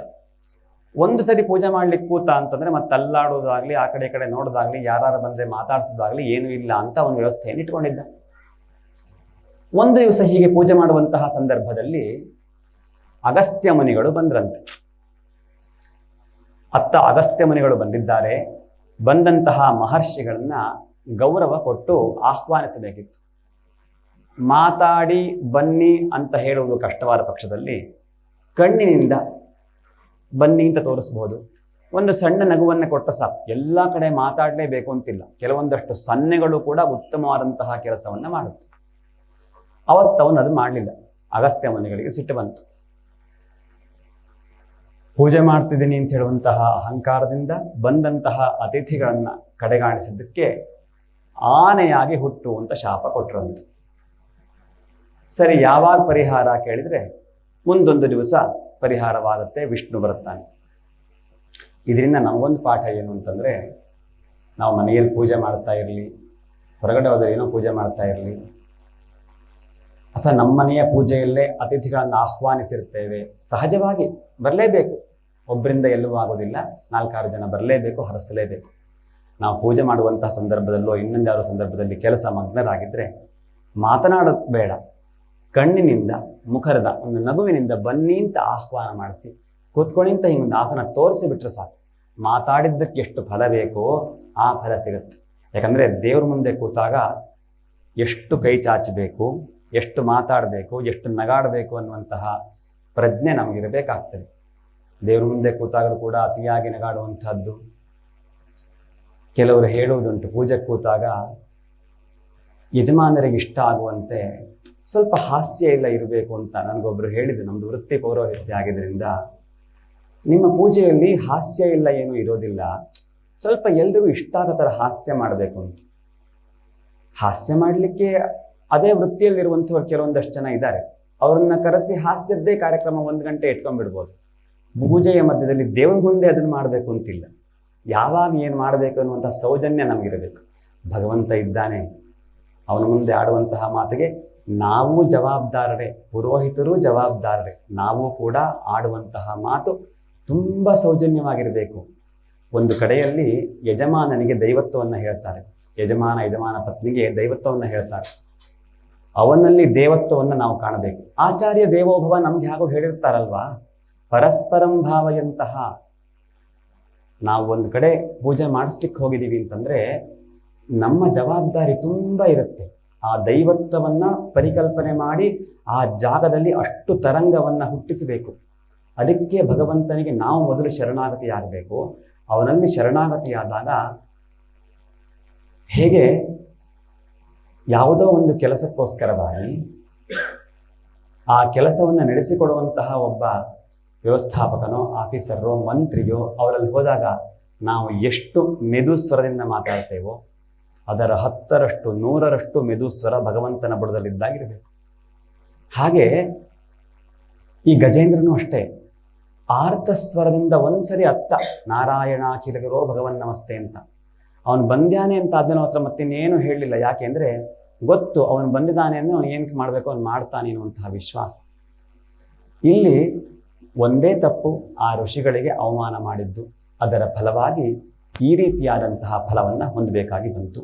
ಮುಂದೆ ಭಗವಂತ ಹೇಳ್ತಾನೆ, ಮುಂದೆ ನನ್ನ ಈ ಸ್ತುತಿಯನ್ನು, ಗಜೇಂದ್ರ ಮೋಕ್ಷರ ಸ್ತುತಿಯನ್ನು, ಈ ಸರೋವರವನ್ನು, ಎಲ್ಲ ದೇವಾನುದೇವತೆಗಳನ್ನು, ಲಕ್ಷ್ಮಿಯನ್ನು, ಇವರನ್ನೆಲ್ಲ ಯಾರು ಸ್ತುತಿಸ್ತಾರೋ ಅವರಿಗೆ ವಿಶೇಷವಾದಂತಹ ಫಲ ಯಾವಾಗ ಕೊಡ್ತೀನಿ ಅಂತಂದರೆ, ತೇಷಾಂ ಪ್ರಾಣಾತ್ಯಜೇ ಚಾಹಂ ದದಾಮಿ ವಿಮಲಾಂ ಮತಿಂ. ಅವರ ಅಂತ್ಯಕಾಲದಲ್ಲಿ, ಮೃತ್ಯುವಿನ ಪ್ರಾಣಾತ್ಯಯ ಅಂದರೆ ಮೃತ್ಯುವಿನ ಸಮಯ, ಅಂತಹ ಸಂದರ್ಭದಲ್ಲಿ ಶುದ್ಧವಾದಂತಹ ಬುದ್ಧಿಯನ್ನು ಕೊಡ್ತೀನಿ. ಆ ಬುದ್ಧಿಯಿಂದ ಭಗವದ್ಧ್ಯಾನವನ್ನು ಮಾಡಿದರೆ ಮುಕ್ತಿಯನ್ನು ಕೊಡ್ತೀನಿ, ಮಹಾವಿಷ್ಣು ಹೇಳಿದ್ದು. ಹಾಗಾಗಿ ಈ ಗಜೇಂದ್ರ ಮೋಕ್ಷ ಅನ್ನುವಂತಹ ಪ್ರಸಂಗವನ್ನು ಯಾರಿಗೋ ಆರೋಗ್ಯ ಸರಿ ಇರೋದಿಲ್ಲ, ಹಾಸಿಗೆಯ ಮೇಲೆ ಕಳೆದು ತುಂಬ ವರ್ಷಗಳಾಗಿರುತ್ತೆ, ಹೊರಡಲೇಬೇಕಾಗಿರುತ್ತೆ, ಪ್ರಾಣ ಯಾವುದನ್ನು ನೆಚ್ಚಿಕೊಂಡು ದೇಹದೊಳಗಿರುತ್ತೋ ಗೊತ್ತಿಲ್ಲ. ಕಣ್ಣಿಗೆ ದೃಷ್ಟಿ ಇರಬೇಕು, ಕಣ್ಣಿದ್ರೆ ಸಾಲದು, ದೃಷ್ಟಿ ಬೇಕು. ಬಾಯಿ ಇದ್ರೆ ಸಾಲದು, ನಾಲ್ಗೆ ಇದ್ರೆ ಸಾಲದು. ಮಾತಾಡಲಿಕ್ಕೆ ಅಂತ ಇಲ್ಲಿ ಯಾವುದೋ ಒಂದು ಭಗವಂತ ಕನೆಕ್ಟ್ ಮಾಡಿಬಿಟ್ಟಿದ್ದಾನೆ. ಆ ಕನೆಕ್ಟ್ ಆಗಿರುವಂತಹ ಒಂದು ನರ ಬೇಕು, ಇಲ್ಲಾಂದ್ರೆ ನಾವು ಮಾತಾಡ್ಲಿಕ್ಕೆ ಆಗೋದಿಲ್ಲ. ಕೈ ಎತ್ತದೀವಿ ಮಾಡ್ತೀವಿ ಅಂತಂದ್ರೆ ನಮ್ಮ ದೃಷ್ಟಿಯಲ್ಲಿ ಮಾಡ್ತಿದ್ದೀವಿ ಅಂತ ಒಳಗೆ ನಿಂತು ನಡೆಸುವನೊಬ್ಬ ಇದ್ದಾನೆ, ಅವನು ಮಾಡ್ಕೊಡ್ಬೇಕು. ಅದನ್ನು ಮಾಡ್ಕೊಡ್ದೇ ಇದ್ರೆ ಆಗೋದಿಲ್ಲ. ಹಾಗೆ ಈ ದೇಹದಲ್ಲಿ ಪ್ರತಿಯೊಂದು ವ್ಯವಸ್ಥೆಗಳಲ್ಲೂ ಕೂಡ ಆ ಪ್ರಾಣ ಬಿಟ್ಟು ಹೋಗಬೇಕು ಅಂತಂದ್ರೆ ಪ್ರಾಣೇಶ ಅವನೇ, ಅವನು ತೀರ್ಮಾನ ಮಾಡಬೇಕು. ಅವನನ್ನು ಆ ಸಂದರ್ಭದಲ್ಲಿ ಪ್ರಾರ್ಥಿಸಿದರೆ ಪ್ರಾಣಾತ್ಯಯಕ್ಕೆ ನಾನು ಅನುಕೂಲ ಮಾಡಿಕೊಡ್ತೇನೆ ಅಂತ ಭಗವಂತ ಹೇಳ್ತಾನೆ. ಹೀಗೆ ಇಷ್ಟೆಲ್ಲ ಆದಮೇಲೆ ಕಥೆ ಮುಂದುವರಿಯುತ್ತೆ. ಗಜೇಂದ್ರ ಮೋಕ್ಷವಾಯಿತು. ದೇವತೆಗಳು ಬದಮ್ಮದೇವರ ಹತ್ರ ಹೋಗಿ ಸ್ತುತಿ ಮಾಡಿದ್ದು ಅಂತ, ವಿಷ್ಣುವನ್ನ ಸ್ತುತಿ ಮಾಡಿದ್ದು. ಯಾಕೋಸ್ಕರ ಅಂತ ಕೇಳಿದರೆ, ಇತ್ತ ಬಲಿಚಕ್ರವರ್ತಿಯೇ ಮೊದಲಾದಂತಹ ಪ್ರಹ್ಲಾದನ ಮೊಮ್ಮಗ ಬಲಿಚಕ್ರವರ್ತಿ, ಪ್ರಹ್ಲಾದನ ಮಗ ವಿರೋಚನ, ವಿರೋಚನನ ಮಗ ಬಲಿಚಕ್ರವರ್ತಿ. ಈ ಬಲಿಚಕ್ರವರ್ತಿಗಳು ಹಾಗೂ ಅವನ ಸಂಬಂಧಪಟ್ಟಂತಹ ನಮಚಿ, ಶಂಬರ ಇತ್ಯಾದಿ ದಾನವ ಪತಿಗಳೆಲ್ಲರೂ ಬಲಿಷ್ಠರಾದರು. ಬಲಿಷ್ಠರಾಗಲಿಕ್ಕೆ ಇನ್ನೊಂದು ಕಾರಣ ಇದೆ. ಅವರಲ್ಲಿ ಶುಕ್ರಾಚಾರ್ಯರಿದ್ದರು. ಶುಕ್ರಾಚಾರ್ಯರು ರಾಕ್ಷಸ ಗುರುಗಳು. ಆ ಶುಕ್ರಾಚಾರ್ಯರಿಗೆ ಮೃತ ಸಂಜೀವಿನಿ ವಿದ್ಯೆಯ ವಿಶೇಷ ಶಕ್ತಿ ಇತ್ತು. ಅವರೇನು ಮಾಡ್ತಿದ್ರು ಅಂದರೆ, ದೇವತೆಗಳೊಟ್ಟಿಗೆ ಯುದ್ಧವಾದಂತಹ ಸಂದರ್ಭದಲ್ಲಿ ಮೃತರಾದಂತಹ ಈ ರಾಕ್ಷಸರ ಕಡೆಯವರನ್ನೆಲ್ಲ ಮೃತ ಸಂಜೀವಿನಿ ವಿದ್ಯೆಯ ಮೂಲಕವಾಗಿ ಬದುಕಿಸ್ತಾ ಇದ್ರು. ಪಾಪ ದೇವತೆಗಳಿಗೆ ಆಗ ಅಮೃತವಿನ್ನೂ ಸಿಕ್ಕಿರಲಿಲ್ಲ, ದೇವತೆಗಳು ಮರಣ ಹೊಂದುತ್ತಾ ಇದ್ರಂತೆ. ಹಾಗಾಗಿ ಆ ದೇವತೆಗಳ ರಕ್ಷಣೆಗೋಸ್ಕರ ಏನಾದರೂ ಮಾಡಬೇಕು ಅಂತ ಬ್ರಹ್ಮನೊಟ್ಟಿಗೆ ವಿಷ್ಣುವಿನಲ್ಲಿ ಹೋಗಿ ಕೇಳಿದ್ದಾರೆ. ವಿಷ್ಣು ಅಮೃತ ಮಥನವನ್ನು ಮಾಡೋಣ ಅಂಥೇಳಿ ಯೋಚನೆಯನ್ನು ಮಾಡಿದರು. ವಿಷ್ಣು ಭಗವಂತ ಹೇಳ್ದ, ಮಂಧರಾಚರವನ್ನು ತಂದು ಸಮುದ್ರದಲ್ಲಿ ಕ್ಷೀರಸಾಗರದಲ್ಲಿ ಹಾಕಿ ವಾಸುಕಿಯನ್ನು ಹಗ್ಗವನ್ನಾಗಿಸಿಕೊಳ್ಳಿ, ಭೂಮಿಯಲ್ಲಿರುವಂತಹ ಉತ್ತಮವಾದಂತಹ ಔಷಧಿ, ವೃಕ್ಷದಲ್ಲಿ ಸಿಗುವಂತಹ ಔಷಧಿಗಳನ್ನೆಲ್ಲ ತಂದು ಆ ಸಮುದ್ರಕ್ಕೆ ಹಾಕಿ ಸಮುದ್ರವನ್ನು ಕಳೆಯೋಣ, ಅದರಿಂದ ಅಮೃತೋತ್ಪತ್ತಿ ಆಗುತ್ತೆ, ಅದನ್ನು ದೇವತೆಗಳಿಗೆ ಕೊಡಬೇಕು, ದೇವತೆಗಳಿಗೆ ಶಕ್ತಿ ಹೆಚ್ಚಾಗುತ್ತೆ, ಮರಣ ಬರೋದಿಲ್ಲ, ಅಮೃತತ್ವ ಸಿದ್ಧಿ ಆಗುತ್ತೆ ಅಂತೆಲ್ಲ ಹೇಳಿದ್ರು. ಆಯಿತು. ಈಗ ಮೊದಲನೇ ಕೆಲಸ, ಮಂದರಗಿರಿಯನ್ನೆಲ್ಲ ದೇವತೆಗಳೆಲ್ಲ ಹೋಗಿ ನಾವು ತರ್ತೀವಿ ಅಂತ ಹೋಗಿದ್ದೇನೋ ಹೌದು, ಪಾಪ ಎತ್ತಿದ್ರು. ತರುವಂತಹ ಮಾರ್ಗದಲ್ಲಿ ಅದರ ಭಾರಕ್ಕೆ ಎಷ್ಟೋ ಜನ ಅದರ ಕೆಳಗಡೆ ಬಿದ್ದು ಸತ್ತೇ ಹೋದ್ರಂತೆ. ಮಂದರಗಿರಿಯ ನೆತ್ತಿದಾನಂದ ಮೂರುತಿಯೇ ಬಾರೋ, ಮಂದರಗಿರಿಯ ನೆತ್ತಿದ ಆನಂದ ಮೂರ್ತಿ ಅವನು. ಈ ಮಕ್ಕಳೆಲ್ಲ ತನ್ನ ದೇವದಾನವರೆಲ್ಲ ಆ ಮಂದರ ಪರ್ವತದ ಕೆಳಗಡೆ ಬಿದ್ದು ಸತ್ರಲ್ಲ, ಅದನ್ನು ನೋಡಿ ದುಃಖವಾಯಿತು. ತಾನು ಬಂದ ತನ್ನ ಅಮೃತಮಯವಾದಂತಹ ದೃಷ್ಟಿಯಿಂದ ಎಲ್ಲರನ್ನೂ ಬರೆಸಿದ. ತಾನು ಗರುಡದ ಮೇಲೆ ಕೂತ್ಕೊಂಡು ತನ್ನ ಕೈಲಿ ಎತ್ಕೊಂಡು ಬಂದು ಎಲ್ಲಿಡಬೇಕೋ ಅಲ್ಲಿಟ್ಟ. ಇಟ್ರಾಯ್ತೆ, ಹಗ್ಗ ಬೇಕಲ್ಲ, ವಾಸುಕಿಯನ್ನು ಹಗ್ಗವನ್ನಾಗಿಯೂ ಮಾಡಿಕೊಂಡಾಯ್ತು. ಮುಂದೆ ಸಮುದ್ರ ಮಂಥನ ಪ್ರಾರಂಭವಾಗಬೇಕು. ಸಮುದ್ರ ಮಂಥನದ ಆರಂಭವಾಯಿತು. ಹೇಗೆ? ಈ ಹೆಡೆ ಇದ್ದಲ್ಲಿ ದೇವತೆಗಳು ಬಂದು ನಿಂತ್ಕೊಂಡ್ರು, ಬಾಲ ಇದ್ದಲ್ಲಿ ಬಿಟ್ರು, ರಾಕ್ಷಸರು ಬನ್ನಿಲ್ಲಿ ಅಂತ. ಆದರೆ ರಾಕ್ಷಸರಿಗೆಲ್ಲ ಸಿಟ್ಟು ಬಂತಂತೆ. ಸ್ವಾಧ್ಯಾಯ ಶ್ರುತ ಸಂಪನ್ನಾ ನಾವೆಲ್ಲ ಸ್ವಾಧ್ಯಾಯಗಳನ್ನು ಚೆನ್ನಾಗಿ ಮಾಡಿಕೊಂಡಿದ್ದೇವೆ, ಹಾಗೂ ನಾವು ತುಂಬ ಸಮರ್ಥರು ಅಂತ ಪ್ರಖ್ಯಾತರಾಗಿದ್ದೇವೆ. ನಾವು ಹೋಗಿ ಬಾಲ ಹಿಡ್ಕೊಳ್ಳೋದಾ? ಆಗೋದಿಲ್ಲ, ನಮಗೆ ಹೆಡೆಯೇ ಬೇಕು, ಅಲ್ಲಿ ಹೋಗ್ತೀವಿ ಅಂತ. ವಾಸ್ತವವಾಗಿ ಹೆಡೆಯ ಭಾಗದಲ್ಲಿ ದಪ್ಪ ಇರುತ್ತೆ, ಹಿಡ್ಕೊಳ್ಳೋದು ಸ್ವಲ್ಪ ಕಷ್ಟ. ಇಲ್ಲ ಅದೇ ಬೇಕು ಅಂದ್ರು. ವಿಷ್ಣುಗೆ ಇದೆಲ್ಲ ಗೊತ್ತಿತ್ತು. ಆಯ್ತಪ್ಪ ಬನ್ನಿ ಅಂತ ಅವನ್ ಕರೆಸ್ದ, ತಾನು ಈ ಕಡೆ ಬಂದು ನಿಂತ್ಕೊಂಡ. ಇನ್ನೇನು ಕಡಿಬೇಕು ಅಂತ ಹೇಳೋಷ್ಟೊತ್ತಿಗೆ ಹೇಗೆ ಪರ್ವತ ಹೇಗಿರುತ್ತೆ, ಕೆಳಗಡೆ ದಪ್ಪ ಇರುತ್ತೆ, ಮೇಲ್ಗಡೆ ಹೋಗ್ತಾ ಹೋಗ್ತಾ ಹೋಗ್ತಾ ಜೂಪಾಗ್ತೆ. ಕಡಿತಾ ಹೋದಂಗೂ ಸಹಜವಾಗಿ ಆ ಪರ್ವತ ಕೆಳ ಹೋಗ್ಲಿಕ್ಕೆ ಶುರುವಾಯಿತು, ನಿಲ್ಲಿಲ್ಲ. ಆಗ ಭಗವಂತ ಕೂರ್ಮಾವತಾರವನ್ನ ಮಾಡಿದ. ಆಮೆಯಾಗಿ ಆ ಪರ್ವತದ ಕೆಳಗಡೆ ಬಂದು ತಾನು ಅದಕ್ಕೆ ಸಹಾಯಕನಾಗಿ ನಿಂತುಕೊಂಡ. ಮಂದರಗಿರಿಯನ್ನ ತನ್ನ ಬೆನ್ನ ಮೇಲೆ ಹೊತ್ಕೊಂಡಂತೆ. ಎಷ್ಟು ಎಷ್ಟು ವಿಸ್ತಾರವಾಗಿದ್ದು ಅಂತ ಕೇಳಿದರೆ, ವಿಲೋಕ್ಯ ವಿಘ್ನೇಶ ವಿಧಿಂ ತದೇಶ್ವರ ಅಂತೆಲ್ಲ ಹೇಳ್ತಾ, ಬಹುಶಃ ಸಾವಿರಾರು ಕಲ್ಪನೆಗೂ ಮೀರಿದಂತಹ ವ್ಯಾಪ್ತಿ, ಸಾವಿರಾರು ಕಿಲೋಮೀಟರ್ ಅಗಲ ಇರುವಂತಹ ಒಂದು, ಅಷ್ಟೇ ಉದ್ದ ಅಷ್ಟೇ ಅಗಲ ಇರುವಂತಹ ಒಂದು ಆಮೆ ಏನಾದರೂ ಇದ್ರೆ ಎಷ್ಟು ಸಾಧ್ಯವೋ, ಒಂದು ವೇಳೆ ಇದ್ರೆ ಅಂತಹ ಅಷ್ಟು ಅಗಲ, ಭಗವಂತ ಮಾಡ್ಲಿಕ್ಕೆ ಹೊರಟಾಗ ಎಲ್ಲವೂ ಮಾಡ್ತಾನೆ ಅಂತ ಇಟ್ಕೊಳ್ಳೋಣ, ಅಷ್ಟು ಅಗಲವಾಗಿದ್ದುಕೊಂಡು ಆ ಮಂದರ ಪರ್ವತವನ್ನ ಇಟ್ಟುಕೊಳ್ಳುವಷ್ಟು ಬೆನ್ನನ್ನ ವಿಸ್ತಾರ ಮಾಡಿ ಕೂತ್ಕೊಂಡಿದ್ದಾನೆ. ಇದನ್ನ ವ್ಯಾಸರು ಹೇಳ್ತಾರೆ. ಅವನು ಮಹಾವಿಷ್ಣು ಒಂದೇ ಕಡೆ ಮಲಗಿದ್ನಲ್ಲ, ಕ್ಷೀರಸಾಗರದಲ್ಲಿ ಒಂದು ಕಡೆ ಹೀಗೆ ಮಲಗಿದ್ನಲ್ಲ, ಅವನಿಗೆ ಬೆನ್ನು ತುರಿಸ್ಬೇಕು ಅಂತ ಆಯ್ತಂತೆ. ಇನ್ನು ಕೈ ತಗೊಂಡು ಹೋಗಿ ಯಾರು ತುರಿಸ್ತಾರೆ ಅಂತ ಹೇಳಿ ಏನು ಯೋಚನೆ ಮಾಡದ, ಹೀಗಿದ್ದಂತ ಅವತಾರ ಮಾಡಿ ತನ್ನ ಬೆಂದ ಮೇಲೆ ಮಂದರ ಪರ್ವತವನ್ನು ಇಟ್ಕೊಂಡು ಅದರಿಂದ ಬೆನ್ನನ್ನು ತುರಿಸ್ಕೊಂಡ ಅಂತ ಕಥೆ ಸುಮ್ಮನೆ ಹೇಳ್ತಾರೆ. ಇಷ್ಟೆಲ್ಲ ಆಯ್ತು. ಸಮುದ್ರ ಮಥನ ಶುರುವಾಯಿತು. ಸಮುದ್ರ ಮಥನದಲ್ಲಿ ಮೊದಲು ಬಂದಿದ್ದು ವಿಷ, ಹಾಲಾಹಲ ವಿಷ. ಆ ವಿಷ ಸಮುದ್ರದಿಂದ ಹೊರಗೆ ಬರುತ್ತಿದ್ದ ಹಾಗೆ ಇದ್ದಂತಹ ದೇವಾನುದೇವತೆಗಳಿರಬಹುದು, ರಾಕ್ಷಸರಿಗಿರಬಹುದು, ಎಲ್ರಿಗೂ ಹೆದರಿಕೆ ಶುರುವಾಯಿತು. ಜಗತ್ತನ್ನು ಸುಡಲಿಕ್ಕೆ ಶುರುವಾಯಿತು. ದೇವತೆಗಳೆಲ್ಲರೂ ಈಶ್ವರನಲ್ಲಿ ಹೋಗಿ ಪ್ರಾರ್ಥನೆ ಮಾಡಿಕೊಂಡ್ರು.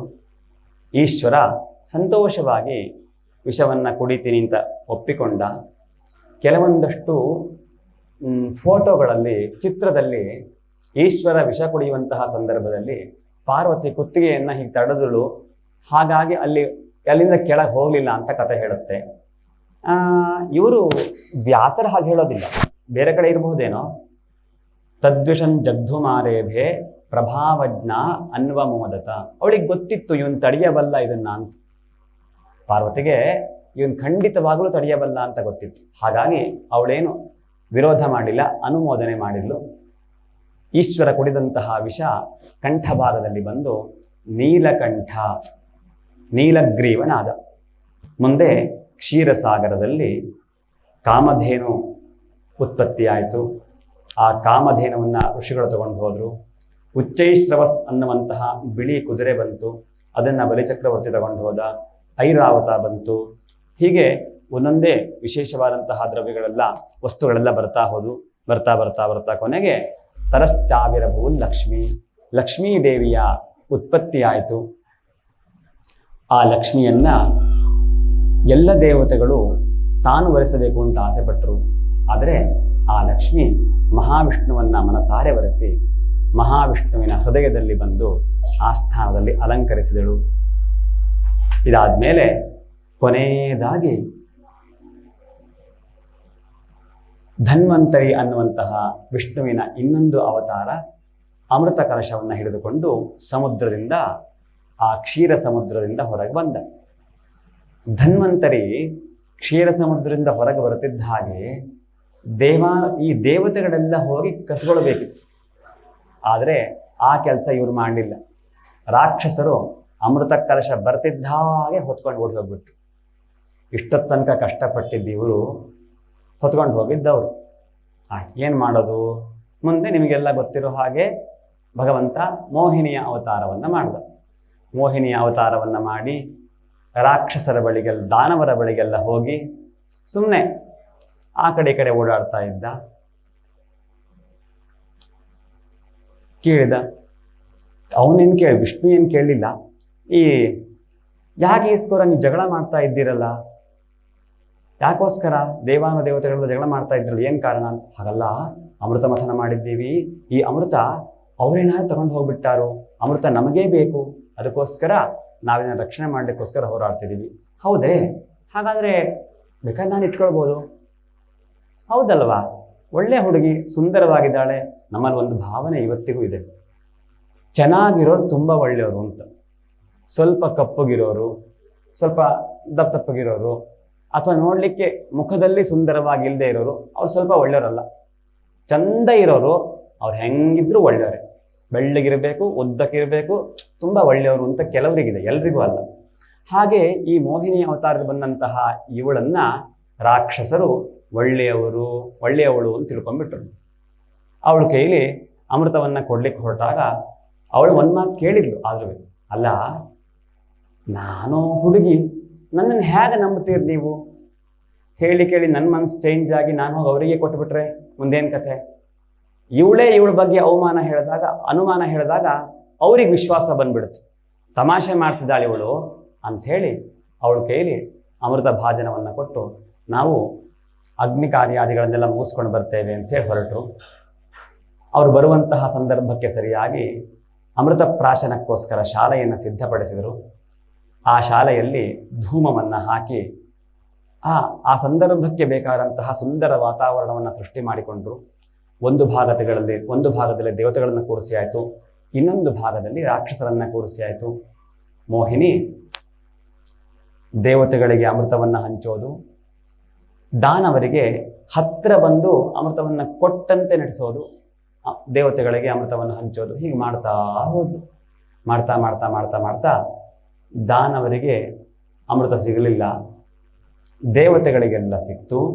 ಅಷ್ಟರ ಮಧ್ಯೆ ವಿಪ್ರಚಿತ್ತಿಯ ಮಗನಾದಂತಹ ರಾಹು ಅನ್ನುವಂಥವನು ದೇವತೆಯ ವೇಷದಲ್ಲಿ ಬಂದು ದೇವತೆಗಳ ಪಂಕ್ತಿಯಲ್ಲಿ ಕುಳಿತು ಅಮೃತವನ್ನು ಸ್ವೀಕರಿಸಿದ್ದಾನೆ, ಬಾಯಿಗೆ ಹಾಕಿದ್ದಾನೆ. ಅಷ್ಟೊತ್ತಿಗೆ ಸೂರ್ಯಚಂದ್ರರು ಇವನು ದಾನವ ಅಂತ ತೋರಿಸಿದರು. ಆಗ ಮಹಾವಿಷ್ಣು ಮೋಹಿನಿ ಚಕ್ರದಿಂದ ಅವನ ಕುತ್ತಿಗೆಯನ್ನು ಕತ್ತರಿಸಿದರು. ಆದರೆ ಅಷ್ಟರಲ್ಲಾಗಲೇ ಕುತ್ತಿಗೆಯವರೆಗೆ ಅಮೃತ ಹೋಗಿ ಆಗಿತ್ತು.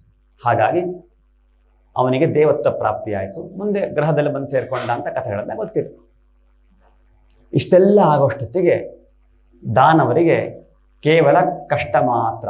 ಅಂದರೆ ಇಲ್ಲಿಯವರೆಗೆ ಏನು ಪ್ರಯತ್ನ ಪಟ್ಟರೋ ಆ ಪ್ರಯತ್ನ ಇವರಿಗಾಯಿತು, ಫಲ ಸಿಗಲಿಲ್ಲ. ದೇವತೆಗಳಿಗೆಲ್ಲ ಅಮೃತವನ್ನು ಹಂಚಿ ಆಯಿತು, ಮೋಹಿನಿ ಮರೆಯಾದಳು. ಮುಂದೆ ಈ ದೈತ್ಯರಿಗೆ ದಾನವರಿಗೆಲ್ಲ ತುಂಬ ಸಿಟ್ಟು ಬಂತು. ದೇವತೆಗಳಿಗೆ ಫಲ ಸಿಕ್ಕಿದ್ದಕ್ಕೆ ವ್ಯಾಸರು ಹೇಳ್ತಾರೆ, ತರೋಹೋ ಮೂಲ ನಿಷೇಚನೇನ. ನಿನ್ನೆ ಹೇಳಿದ ಹಾಗೆ ಹೇಗೆ ಮರದ ಬುಡಕ್ಕೆ ನೀರು ಹಾಕುವಿಕೆಯಿಂದ ಫಲಕ್ಕೂ ಅನುಕೂಲ, ಎಲೆಗೂ ಅನುಕೂಲವೋ, ಹಾಗೆ ದೇವತೆಗಳ ರಾಜನಾದಂತಹ ವಿಷ್ಣುವನ್ನ ಆರಾಧನೆ ಮಾಡುವಿಕೆಯಿಂದ ಎಲ್ಲ ರೀತಿಯಲ್ಲೂ ಕ್ಷೇಮ. ಇವರು ವಿಷ್ಣುವನ್ನ ಶರಣು ಹೊಕ್ಕಿ ವಿಷ್ಣುವ ಕಾಲು ಹಿಡ್ಕೊಂಡಿದ್ರಿಂದ ವಿಷ್ಣು ಇವರನ್ನು ರಕ್ಷಣೆ ಮಾಡಿದ. ಆದರೆ ದೈತ್ಯರು ಯಾವುದೇ ಭಗವತ್ ಶಕ್ತಿಯನ್ನು ನಂಬಲಿಲ್ಲ. ಹಾಗಾಗಿ ಸೋಲಬೇಕಾದಂತಹ ಪರಿಸ್ಥಿತಿ ಬಂತು. ಇಷ್ಟೆಲ್ಲ ಆದಮೇಲೆ ದೇವತೆಗಳಿಗೆ ಅಸುರರಿಗೆ ಮಹಾನ್ ಸಂಗ್ರಾಮ ನಡೀತು. ದೇವಾಸುರ ಸಂಗ್ರಾಮ ಅಂತ ಬಹಳ ವಿಸ್ತಾರವಾದಂತಹ ಒಂದು ಯುದ್ಧ. ಹಲವಾರು ವರ್ಷಗಳ ಕಾಲ ಹಲವಾರು ರಾಕ್ಷಸರು, ಒಬ್ಬಿಬ್ಬರಲ್ಲ ಹಲವಾರು ರಾಕ್ಷಸರು ಯುದ್ಧ ಮಾಡಿದ್ರಂತೆ. ನಮಗೆ ಈ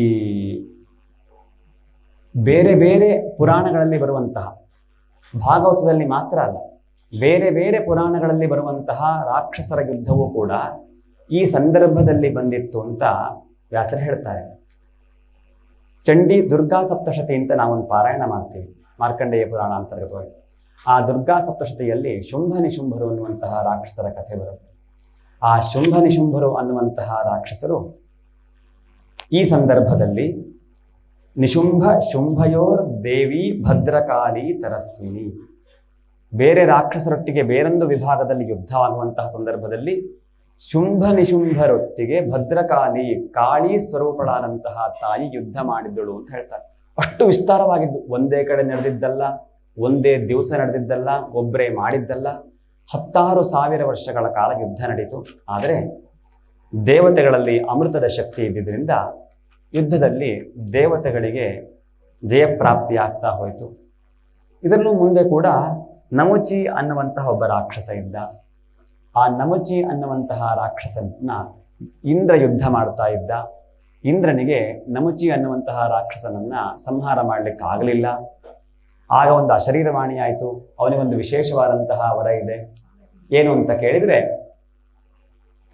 ಹಸಿಯಾದಂತಹ ಆಯುಧದಿಂದಾಗಲಿ ಒಣಗಿರುವಂತಹ ಆಯುಧದಿಂದಾಗಲಿ ಅವನಿಗೆ ಸಾವಿಲ್ಲ ಅಂತ.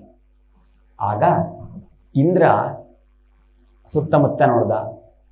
ಒಂದು ಸಮುದ್ರ ತೀರದಲ್ಲಿ ನೊರೆ ಕಣ್ತು. ಆ ನೊರೆಯನ್ನು ತಗೊಂಡು ನೊರೆಯನ್ನೇ ಆಯುಧವನ್ನಾಗಿಸಿ, ಅಸ್ತ್ರವನ್ನಾಗಿಸಿ, ಅದರಿಂದ ನಮುಚಿ ಅನ್ನುವಂತಹವನ್ನ ಸಂಹಾರ ಮಾಡಿದ ಇಂದ್ರ ಅಂತ. ಇದು ವೇದಗಳಲ್ಲೂ ಕೂಡ ಅಪಾಂಫೇನೇ ನನ್ನಮುಚೇ ಶಿರ ಇಂದ್ರೋದವರ್ತಯ ಅನ್ನುವಂತಹ ಪಂಕ್ತಿಯಲ್ಲಿ ಅಪಾಂಫೇನೇನ ನೀರಿನ ನೊರೆಯಿಂದ ಇಂದ್ರನು ನಮುಚಿಯ ಶಿರವನ್ನ ಕತ್ತರಿಸಿದನು ಅಂತ ಬರುತ್ತೆ ಈ ಕಥೆ. ವೇದಗಳಲ್ಲೆಲ್ಲ ಈ ಕಥೆಗಳು ತುಂಬ ಇದೆ. ಆದರೆ ನಮಗೆ ವೇದಗಳ ಅರ್ಥ ಆಗದೆ ಇರೋದ್ರಿಂದ ಪುರಾಣವನ್ನು ಆಶ್ರಯಿಸಿ ಅರ್ಥವನ್ನು ತಿಳಿದುಕೊಳ್ಬೇಕಾಗಿದೆ. ಇಷ್ಟೆಲ್ಲ ಆಯಿತು. ಮುಂದೆ ದೇವಾಸುರ ಸಂಗ್ರಾಮವನ್ನು ನಾರದರು ನಿಲ್ಲಿಸ್ತಾರೆ, ಮಧ್ಯಸ್ಥಿಕೆಯನ್ನು ವಹಿಸಿ. ಇದಾದ್ಮೇಲೆ ಮುಂದೊಮ್ಮೆ ಕಥೆಯಲ್ಲಿ ಈ ಮಹಾದೇವ ಈಶ್ವರ ಅನ್ನುವಂಥವನು ದೇವಾಸುರರ ಸಂಗ್ರಾಮದಲ್ಲಾಗಲಿ ಅಥವಾ ಅಮೃತ ಮಥನ ಸಂದರ್ಭದಲ್ಲಿ, ದೇವಾಸುರರ ಸಂಗ್ರಾಮ ಅಲ್ಲ, ಅಮೃತ ಮಥನ ಸಂದರ್ಭದಲ್ಲಿ ಅಲ್ಲಿಗೆ ಬಂದಿರೋದಿಲ್ಲ. ಅವನ ಕೈಲಾಸದಲ್ಲೇ ಇರ್ತಾನೆ. ಪಾಪ ಅವನಿಗೆ ವಿಷ ಕೊಟ್ಟು ಬೇರೆ ಕೂರಿಸಿರ್ತಾರೆ. ಹಾಗಾಗಿ ಅವನಿಗೆ ಪ್ರವೇಶವೇ ಇರೋದಿಲ್ಲ. ಫಸ್ಟ್ ಬಂದಿದ್ದೆ ನಿನಗೆ ಅಂತಾಯ್ತು, ತಗೊಂಡಾಯ್ತು, ಮತ್ತೇನಕ್ಕೂ ಬರೋಕ್ಕೆ ಅವಕಾಶ ಇಲ್ಲ ಬಿಡ್ತು. ವಿಷ ಸ್ವೀಕರಿಸಿ ನೀಲಕಂಠನಾಗಿ ಕೂತ್ಕೊಂಡಿದ್ದಾನೆ. ಮುಂದೆ ಏನೇನು ನಡೀತು ಅಂತೆಲ್ಲ ವಿಷಯ ಗೊತ್ತಾಯಿತು. ವಿಷ್ಣು ಮೋಹಿನಿ ವೇಷವನ್ನು ಹಾಕಿದ್ದನಂತೆ ಅನ್ನುವಂಥದ್ದು ಗೊತ್ತಾಯಿತು. ಈಗ ವಿಷ್ಣು ಇದ್ದಲ್ಲಿಗೆ ಬಂದು ಕೇಳಿದನಂತೆ, ನೀನು ಮೋಹಿನಿ ಅನ್ನುವಂತಹ ಒಂದು ಪರಮ ಮೋಹಕವಾದಂತಹ ವೇಷವನ್ನು ಅವತಾರವನ್ನು ಮಾಡಿದ್ಯಲ್ಲ, ನಾನು ಅದನ್ನು ಒಮ್ಮೆ ನೋಡಬೇಕು ಅಂತ ಕೇಳಿದ್ನಂತೆ. ಪಾರ್ವತಿಯೊಟ್ಟಿಗೆ ಬಂದಿದ್ದಾನೆ. ಅದಕ್ಕೆ ವಿಷ್ಣು ಹೇಳ್ತಾನೆ, ಅದು ಕೇವಲ ದೈತ್ಯರಿಗೋಸ್ಕರ, ಅವರನ್ನು ಮರಳು ಮಾಡಲಿಕ್ಕೋಸ್ಕರ ಮಾತ್ರ ಹಾಕಿದಂತಹ ವೇಷ. ಅದು ಯಾವಾಗಲೂ ಧರಿಸುವಂತಹದ್ದಲ್ಲ. ಅದು ಅತ್ಯಂತ ಮೋಹಕ್ಕೆ ಕಾರಣವಾಗಿದ್ದು, ಆ ಮೋಹಿನಿ ಅವತಾರದ ಒಂದು ದೃಶ್ಯದಿಂದ ಮೋಹಿತನಾದವನು ಮುಂದ್ಯಾವತ್ತೂ ಭವಪಾಶದಿಂದ ಬಿಡಿಸಿಕೊಳ್ಳಿಕ್ಕೆ ಸಾಧ್ಯ ಇಲ್ಲ. ಆದರೂ ನೀನು ಕೇಳ್ತಿಯಾಗಿದ್ದರಿಂದ ನಾನು ತೋರಿಸ್ತಾ ಇದ್ದೇನೆ ಅಂತ ಹೇಳಿ ವಿಷ್ಣು ಮತ್ತೊಮ್ಮೆ ಮೋಹಿನಿ ರೂಪವನ್ನು ಈಶ್ವರನಿಗೆ ತೋರಿಸಿದಾನಂತೆ.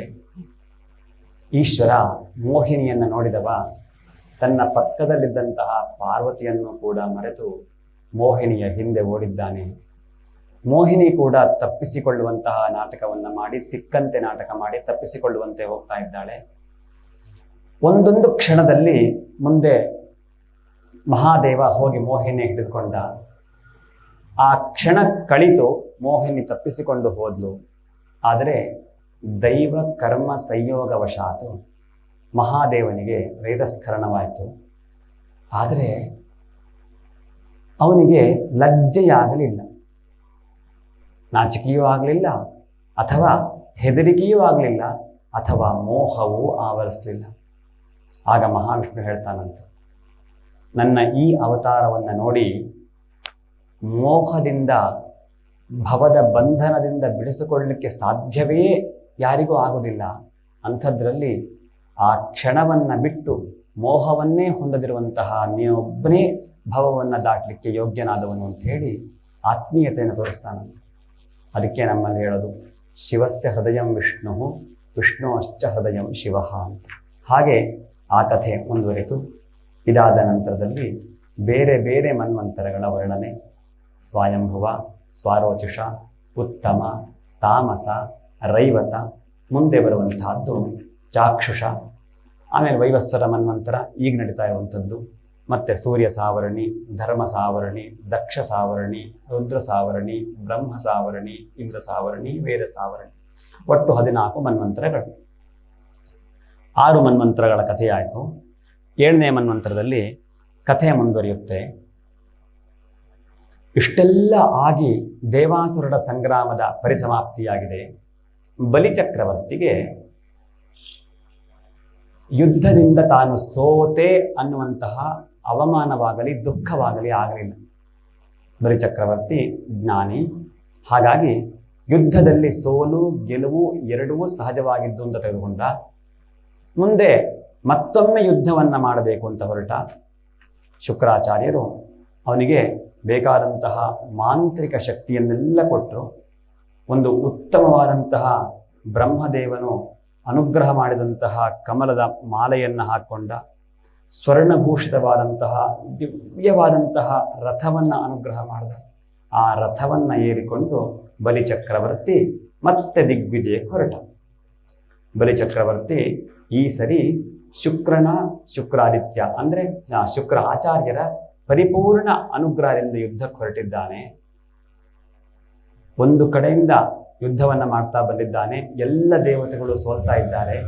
ಇಂದ್ರ ತಾನು ಯುದ್ಧವನ್ನು ಮಾಡಬಹುದು ಅಂತ ಬೃಹಸ್ಪತಿ ದೇವಗುರುವನ್ನು ಕೇಳಲಿಕ್ಕೆ ಹೋದಾಗ ದೇವಗುರುಗಳು ಹೇಳಿದ್ರಂತೆ, ನೋಡು, ಅವನಿಗೀಗ ಗುರುವಿನ ತುಂಬ ಬಲ ಇದೆ, ಗುರುಬಲ ತುಂಬ ಚೆನ್ನಾಗಿದೆ. ಮುಂದೆ ಗುರುಬಲ ಯಾವಾಗ ತಪ್ಪುತ್ತೋ, ಯಾವಾಗ ಗುರುವಿನ ಕೋಪ ಇವನ ಮೇಲೆ ಬರುತ್ತೋ ಆಗ ನೀನು ಯುದ್ಧ ಮಾಡು, ಅಲ್ಲಿಯವರೆಗೆ ಬೇಡ ಅಂತಾರಂತೆ. ನಾವು ಯಾವುದಾದ್ರೂ ಪೂಜೆ ಪುನಸ್ಕಾರ, ವಿಶೇಷವಾಗಿ ಮದುವೆ ಉಪನಯನಗಳನ್ನೆಲ್ಲ ಮಾಡುವಾಗ ಗುರುಬಲ ಇದ್ದಂತಹ ದಿನಗಳಲ್ಲಿ ಮುಹೂರ್ತವನ್ನು ಇಟ್ಟುಕೊಳ್ತೇವೆ. ಗುರುಬಲ ಇಲ್ಲದಿದ್ದರೆ ನಮಗೆ ವಿಜಯವಿಲ್ಲ, ಅಪಜಯ ಅನ್ನೋದು. ಅದಕ್ಕೋಸ್ಕರವಾಗಿ ಹಾಗಾಯಿತು. ಇಂದ್ರನು ಕೂಡ ಸೋತಂತೆ ನಡೆಸಿದ. ಅಮರಾವತಿಯನ್ನ ಬಲಿಚಕ್ರವರ್ತಿ ಗೆದ್ದುಕೊಂಡ. ಯಾವಾಗ ಇಂದ್ರ ದೇವಸಿಂಹಾಸನವನ್ನು ಬಿಟ್ಟು ಬರಬೇಕಾಯಿತು ಆಗ ದೇವಮಾತೆಯಾದಂತಹ ಅದಿತಿಗೆ ದುಃಖವಾಯಿತು. ಹಿಂದೆ ಹೇಗೆ ವಿಶ್ವರೂಪ, ವೃತ್ರ ಇವರೆಲ್ಲ ಸಂಹಾರವಾದಾಗ ದಿತಿಗೆ ದುಃಖವಾಗಿತ್ತು, ಹಾಗೆ ದಿತಿಯ ಅಕ್ಕನಾದಂತಹ ಅದಿತಿಗೆ ದುಃಖವಾಯಿತು. ಅವಳು ಕಶ್ಯಪರನ್ನ ಕಾಡಿಬೇಡಿ ದೇವತೆಗಳಿಗೆ ಮತ್ತೆ ಇಂದ್ರ ಪದವಿಯನ್ನ, ಅವರ ಸ್ಥಾನವನ್ನು, ಸ್ವರ್ಗವನ್ನು ಕೊಡಿಸಬೇಕು ಅಂತ ಹೇಳಿ ಕಶ್ಯಪರನ್ನ ಪ್ರಾರ್ಥನೆ ಮಾಡಿಕೊಂಡ್ರು. ಕಶ್ಯಪರು ಅದಿತಿಗೆ ಪಯೋವ್ರತ ಅನ್ನುವಂತಹ ವ್ರತವನ್ನು ಉಪದೇಶ ಮಾಡಿದರು. ಪಯೋವ್ರತ ಅನ್ನುವಂತಹ ವ್ರತದ ಅವಧಿ 12 ದಿವಸಗಳು ಮಾತ್ರ. ದಿತಿ ದೇವತೆಗಳನ್ನು ನಾಶ ಮಾಡಬೇಕು ಅಂತ ಹೊರಟಂತಹ ವ್ರತ 1 ವರ್ಷ 365 ದಿನ ಮಾಡಬೇಕಾದಂತಹ ವ್ರತವಾಗಿತ್ತು. ರಾಕ್ಷಸರನ್ನ ನಾಶ ಮಾಡಬೇಕು, ದೇವತೆಗಳಿಗೆ ಜಯವಾಗಬೇಕು, ವಿಶೇಷವಾಗಿ ದೇವತೆಗಳಿಗೆ ಜಯವಾಗಬೇಕು, ಈ ವ್ರತಕ್ಕೆ 12 ದಿವಸ ಅಂತಹ ವ್ರತವನ್ನು ಮಾಡಿದಳು. ಆ ವ್ರತದ ಸಮಾಪ್ತಿಯಲ್ಲಿ ವ್ರತದ ಪ್ರಧಾನ ದೇವತೆ ಮಹಾವಿಷ್ಣು, ವ್ರತದ ಸಮಾಪ್ತಿಯಲ್ಲಿ ಮಹಾವಿಷ್ಣು ಪ್ರತ್ಯಕ್ಷನಾಗಿ ಕಶ್ಯಪರ ಮೂಲಕವಾಗಿ ನಿನ್ನ ಗರ್ಭವನ್ನು ನಾನು ಸೇರ್ತೇನೆ, ನಿನ್ನ ಮಕ್ಕಳಾದಂತಹ ದೇವತೆಗಳೆಲ್ಲರಿಗೂ ಕೂಡ ರಾಜ್ಯವನ್ನು ಹಿಂದಿರುಗಿಸಿ ಕೊಡ್ತೀನಿ ಅಂತ ಆಶ್ವಾಸನೆಯನ್ನು ಕೊಟ್ಟ. ಇಷ್ಟಾದ ಮೇಲೆ ಸುಂದರ ವಾಮನನಾಗಿ ಅವತಾರ ಮಾಡಿದ. ಶ್ರವಣದ್ವಾದಶ್ಯಾಂ ಮುಹೂರ್ತೆ ಅಭಿಜಿತಿ ಪ್ರಭು. ಯಾವಾಗ ಭಾದ್ರಪದ ಮಾಸದ ಶುಕ್ಲ ಪಕ್ಷದ ದ್ವಾದಶಿ ದಿವಸ ಶ್ರವಣ ನಕ್ಷತ್ರವುಳ್ಳಂತಹ ಶುಭ ದಿವಸದಂದು ಭಗವಾನ್ ಮಹಾವಿಷ್ಣು ಅದಿತಿಯ ಗರ್ಭದಲ್ಲಿ ವಾಮನನಾಗಿ ಅವತಾರ ಮಾಡಿದ. ಅದಕ್ಕೆ ಅವತ್ತಿಗೆ ವಿಜಯದ್ವಾದಶಿ ಅಂತ ಹೆಸರು. ಅದೇ ಸಂದರ್ಭದಲ್ಲಿ ದೇವತೆಗಳನ್ನೆಲ್ಲ ಗೆದ್ದಂತಹ ಬಲಿಚಕ್ರವರ್ತಿಯನ್ನಿಟ್ಟುಕೊಂಡು ದೈತ್ಯಾಚಾರ್ಯರಾದಂತಹ ಶುಕ್ರರು 100 ಅಶ್ವಮೇಧ ಯಾಗವನ್ನು ಮಾಡಿಸ್ತೇನೆ ಅಂತ ಹೊರಟಿದ್ದಾರೆ. 99 ಆಗಿದೆ, 100ನೇ ಯಾಗ ಆಗ್ತಾ ಇದೆ. ಆ ಯಾಗದ ಸಂದರ್ಭದಲ್ಲಿ ಯಾರೇ ಬಂದು ಯಾವುದೇ ವಸ್ತುವನ್ನು ಕೇಳಿದರೂ ದಾನವನ್ನು ಮಾಡ್ತೀನಿ ಅಂತ ಪ್ರತಿಜ್ಞೆಯನ್ನು ಮಾಡಿ ದೈತ್ಯರಾಟ ಬಲಿಚಕ್ರವರ್ತಿ ಕೂತ್ಕೊಂಡಿದ್ದಾನೆ. ಇತ್ತ ವಾಮನ ಅವತಾರವಾಗಿದೆ. ಅವನಿಗೆ ಗೊತ್ತು ಯಾವಾಗ ಎಲ್ಲಿ ಹೋಗಿ ಯಾವ ರೀತಿ ಪಡಿಬೇಕು ಅಂತ ಹೇಳಿ ಜ್ಞಾನ. ವಾಮನನ ಅವತಾರವಾಯಿತು. ಅವತಾರವಾದಂತಹ ಬೆಳೆದಂತಹ ವಾಮನನಿಗೆ ಮುಂದೆ ಉಪನಯನ ಸಂಸ್ಕಾರವನ್ನು ಮಾಡ್ತಾ ಇದ್ದಾರೆ. ಆ ಉಪನಯನ ಸಂಸ್ಕಾರದಲ್ಲಿ ವಿಶೇಷ ಏನು ಅಂತ ಕೇಳಿದ್ರೆ, ಎಲ್ರಿಗೂ ಉಪನಯನ ಆಗುತ್ತೆ, ಅವನಿಗೊಂದು ವಿಶೇಷ ಏನು ಅಂತ ಕೇಳಿದರೆ, ತಸ್ಯೋಪನೀಯಮಾನಸ್ಯ ಸಾವಿತ್ರೀಂ ಸವಿತಾ ಬ್ರವೀತ್ ನಾವೆಲ್ಲ ಉಪನಯನ ಅನ್ನುವಂತಹ ಸಂಸ್ಕಾರದಲ್ಲಿ ಗಾಯತ್ರಿ ಮಂತ್ರವನ್ನು ಹೇಳ್ತೀವಿ. ಗಾಯತ್ರಿ ಮಂತ್ರಕ್ಕೆ ದೇವತೆ ಸವಿತೃ, ಸೂರ್ಯ ದೇವತೆ. ಆದರೆ ಈ ವಾಮನನ ಉಪನಯನ ದಿವಸ ಸೂರ್ಯನೇ ಪ್ರತ್ಯಕ್ಷನಾಗಿ ಬಂದು ಸವಿತೃ ಮಂತ್ರವನ್ನು ತನ್ನ ಮಂತ್ರವನ್ನು ತಾನೇ ಬಂದು ಹೇಳಿಕೊಟ್ಟಂತೆ.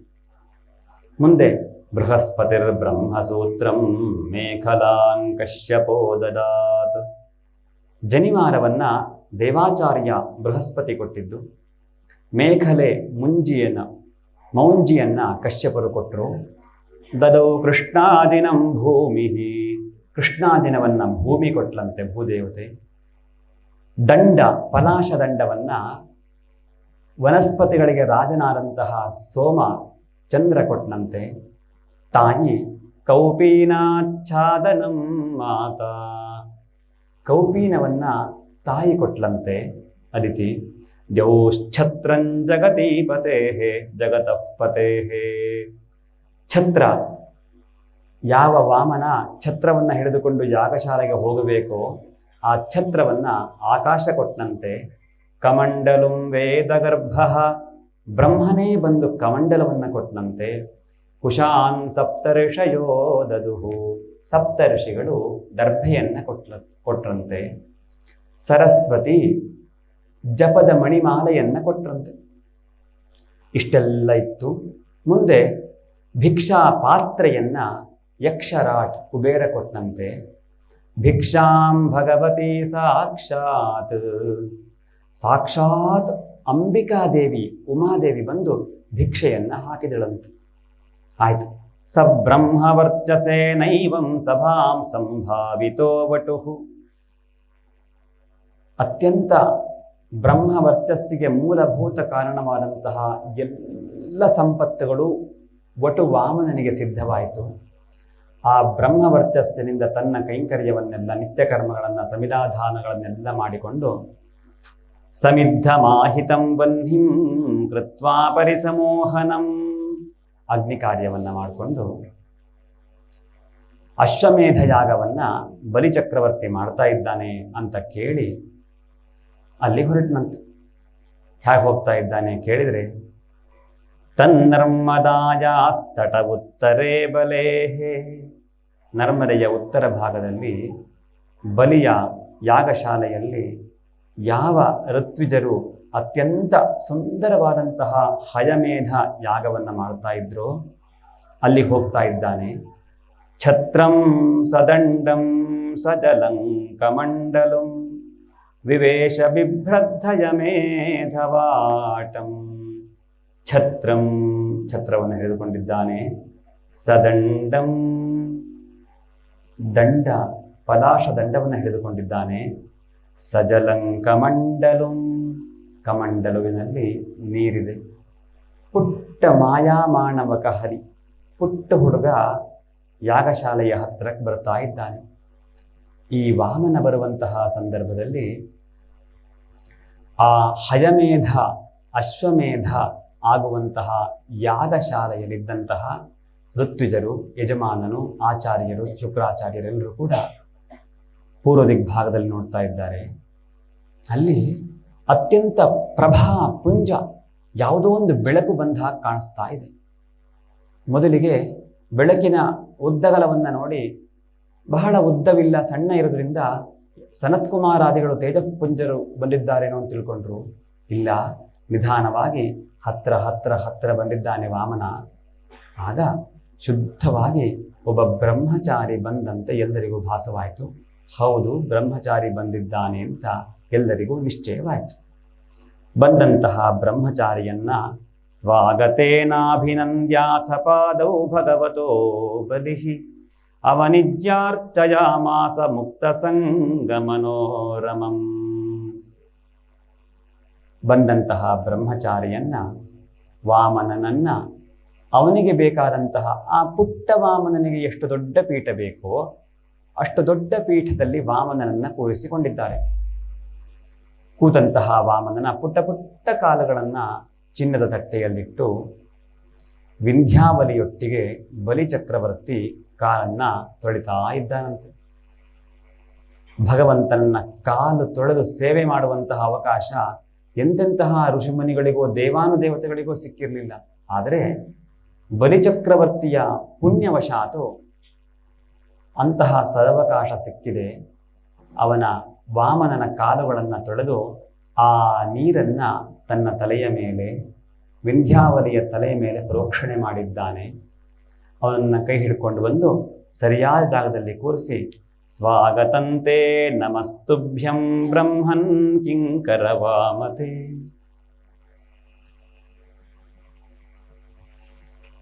ಕೈ ಮುಗಿದು ಸ್ವಾಗತಂ, ಸ್ವಾಗತ, ಇಂತಹ ಒಂದು ಸಭೆಗೆ ನಿನ್ನಂತಹ ಬ್ರಹ್ಮ ವರ್ಚಸ್ವಿ ಬಂದಿದ್ದು ನನ್ನ ಜನ್ಮ ಪಾವನವಾಯಿತು ಅಂಥೇಳಿ, ಅದ್ಯ ನಃ ಪಿತರಸ್ತೃಪ್ತಾಃ ಅದ್ಯ ನಃ ಪಾವಿತಂಕುಲಂ ಅದ್ಯ ಸ್ವಿಷ್ಟಃ ಕ್ರತುರಯಂ ಯದ್ಭವಾನಾಕತೋ ಗೃಹಾನ್. ಅದ್ಯ ಸ್ವಿಷ್ಟಃ ಕ್ರತುರಯಂ, ನಾನು ಮಾಡುತ್ತಿರುವಂತಹ ಅಯಂ ಕ್ರತುಃ, ಈ ಯಾಗ ಹಯಮೇಧ ಅಶ್ವಮೇಧ ಯಾಗ, ಸ್ವಿಷ್ಟಃ ಸುಇಷ್ಟಃ, ಬಹಳ ಉತ್ತಮವಾದ ರೀತಿಯಲ್ಲಿ ಸಂಪನ್ನವಾಯಿತು. ನನ್ನ ಪಿತೃದೇವತೆಗಳೆಲ್ಲರೂ ತೃಪ್ತರಾದರು. ಅದ್ಯ ನಃ ಪಿತರಸ್ ತೃಪ್ತಾಃ, ನನ್ನ ಕುಲವು ನಃ ಪಾವಿತಂಕುಲಂ, ನನ್ನ ಇಡೀ ವಂಶವೇ ಇವತ್ತು ಪವಿತ್ರವಾಯಿತು. ನಿನ್ನಂತಹ ಒಬ್ಬ ತೇಜಸ್ವಿ ಬ್ರಹ್ಮಚಾರಿ ನನ್ನ ಯಾಗಶಾಲೆಗೆ ಬಂದಿದ್ದೆಲ್ಲ, ಖುಷಿಯಾಯಿತು, ಸಂತೋಷವಾಯಿತು. ಸಂತೋಷವಾಗಿ ದಾನ ಕೊಡಲಿಕ್ಕೋಸ್ಕರ ಹೊರಟಿದ್ದಾನೆ. ಏನು ಅಂತ ಕೇಳಿದರೆ, ಯದ್ಯದ್ವಟೋ ವಾಂಛಸಿ ತತ್ ಪ್ರತೀಚ್ಛಮೇ. ಇವತ್ತು ಯಾರು ಯಾವುದನ್ನು ಕೇಳಿದ್ರು ದಾನ ಕೊಡ್ತೀನಿ ಅಂತ ನಾನು ಕೂತ್ಕೊಂಡಿದ್ದೀನಿ. ನಿನಗೇನು ಬೇಕು? ಗಾಂ ಹಸು ಬೇಕಾ? ಕಾಂಚನ ಚಿನ್ನ ಬೇಕಾ? ಗುಣವದ್ಧಾಮ ಅನುಕೂಲವಾದಂತಹ ಮನೆಯಾದರೂ ಬೇಕಾ? ಮೃಷ್ಟಾನ್ನ ಬೇಕಾ? ವಿಪ್ರಕನ್ಯಾ, ನಿನಗೇನಾದರೂ ಮದುವೆ ಆಗಲಿಕ್ಕೆ ಒಂದು ನಿನಗೆ ಯೋಗ್ಯಳಾದಂತಹ ವಿಪ್ರಕನ್ಯೆ ಬೇಕಾ? ಗ್ರಾಮ ಬೇಕಾ? ತುರಗ ಕುದುರೆಗಳು ಬೇಕಾ? ಆನೆಗಳು ಬೇಕಾ? ರಥಗಳು ಬೇಕಾ? ನೀನು ಏನು ಕೇಳಿದ್ರು ನಾನು ಕೊಡ್ತೀನಿ, ಕೇಳು ಅಂತ ಹೇಳಿದಾನೆ. ಆಗ ಬಲಿಚಕ್ರವರ್ತಿ ಶರಣಾಗತನಾಗಿ ಅವನ ಕಾಲ ಹೊಡೆದಲ್ಲಿ ಕೂತಿದ್ದಾನೆ. ವಾಮನ ಮಾತಾಡ್ತಾ ಇದ್ದಾನಂತೆ. ಪುಟ್ಟು ವಾಮನ ಮಾತಾಡ್ತಾ ಇರೋದು, ನೀನು ಬಹಳ ಸುಂದರವಾಗಿ ಹೇಳ್ತಾ ಇದ್ದೀಯ.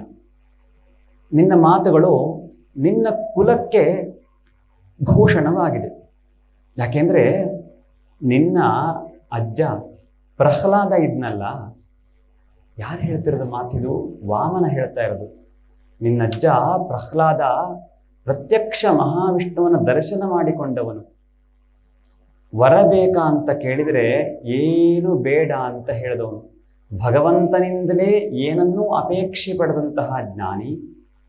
ಒಂದು ಮನ್ವಂತರಗಳ ಕಾಲ ಜಗತ್ತನ್ನು ಆಡಿ ಏನೂ ಇಟ್ಟುಕೊಳ್ಳದ ಎಲ್ಲವನ್ನೂ ದಾನ ಮಾಡಿದಂತಹ ಮಹಾದಾನಿ. ಕೊಟ್ಟ ಮಾತನ್ನು ನಡೆಸಿದಂತಹ ಪುಣ್ಯಾತ್ಮ. ಅವನ ಮೊಮ್ಮಗನಾದಂತಹ ನೀನು ಈ ರೀತಿಯಾಗಿ ಮಾತಾಡುವಂಥದ್ದು ಸಹಜವೇ, ಬಹಳ ಸಂತೋಷ. ಆದರೆ ನಿನ್ನ ಮುತ್ತಜ್ಜ ಮಾತ್ರ ಅವನ ತಮ್ಮನನ್ನ ವಿಷ್ಣು ಕೊಂದ ಅನ್ನುವಂತಹ ಕಾರಣದಿಂದ ವಿಷ್ಣುವನ್ನ ಸಂಹಾರ ಮಾಡ್ತೀನಿ ಅಂತ ಊರು ತುಂಬ ಹುಡುಕೊಂಡು ಬಂದ. ಎಷ್ಟು ಚೆನ್ನಾಗಿ ಹೇಳ್ತಾರೆ ಅಂತಂದರೆ, ಶ್ವಾಸಾನಿಲಾಂತರ್ಹಿತ ಸೂಕ್ಷ್ಮದೇಹ ತತ್ ಪ್ರಾಣರಂಧ್ರೇಣ ವಿವಿಘ್ನಚೇತಾ. ವಿಷ್ಣುವನ್ನ ಸಂಹಾರ ಮಾಡಿಬಿಡ್ತೀನಿ ಅಂತ ಹೊರಟವನನ್ನ ಹುಡುಕ್ಲಿ ಅವನು ಅಂತ ವಿಷ್ಣು ಬಿಟ್ಟ.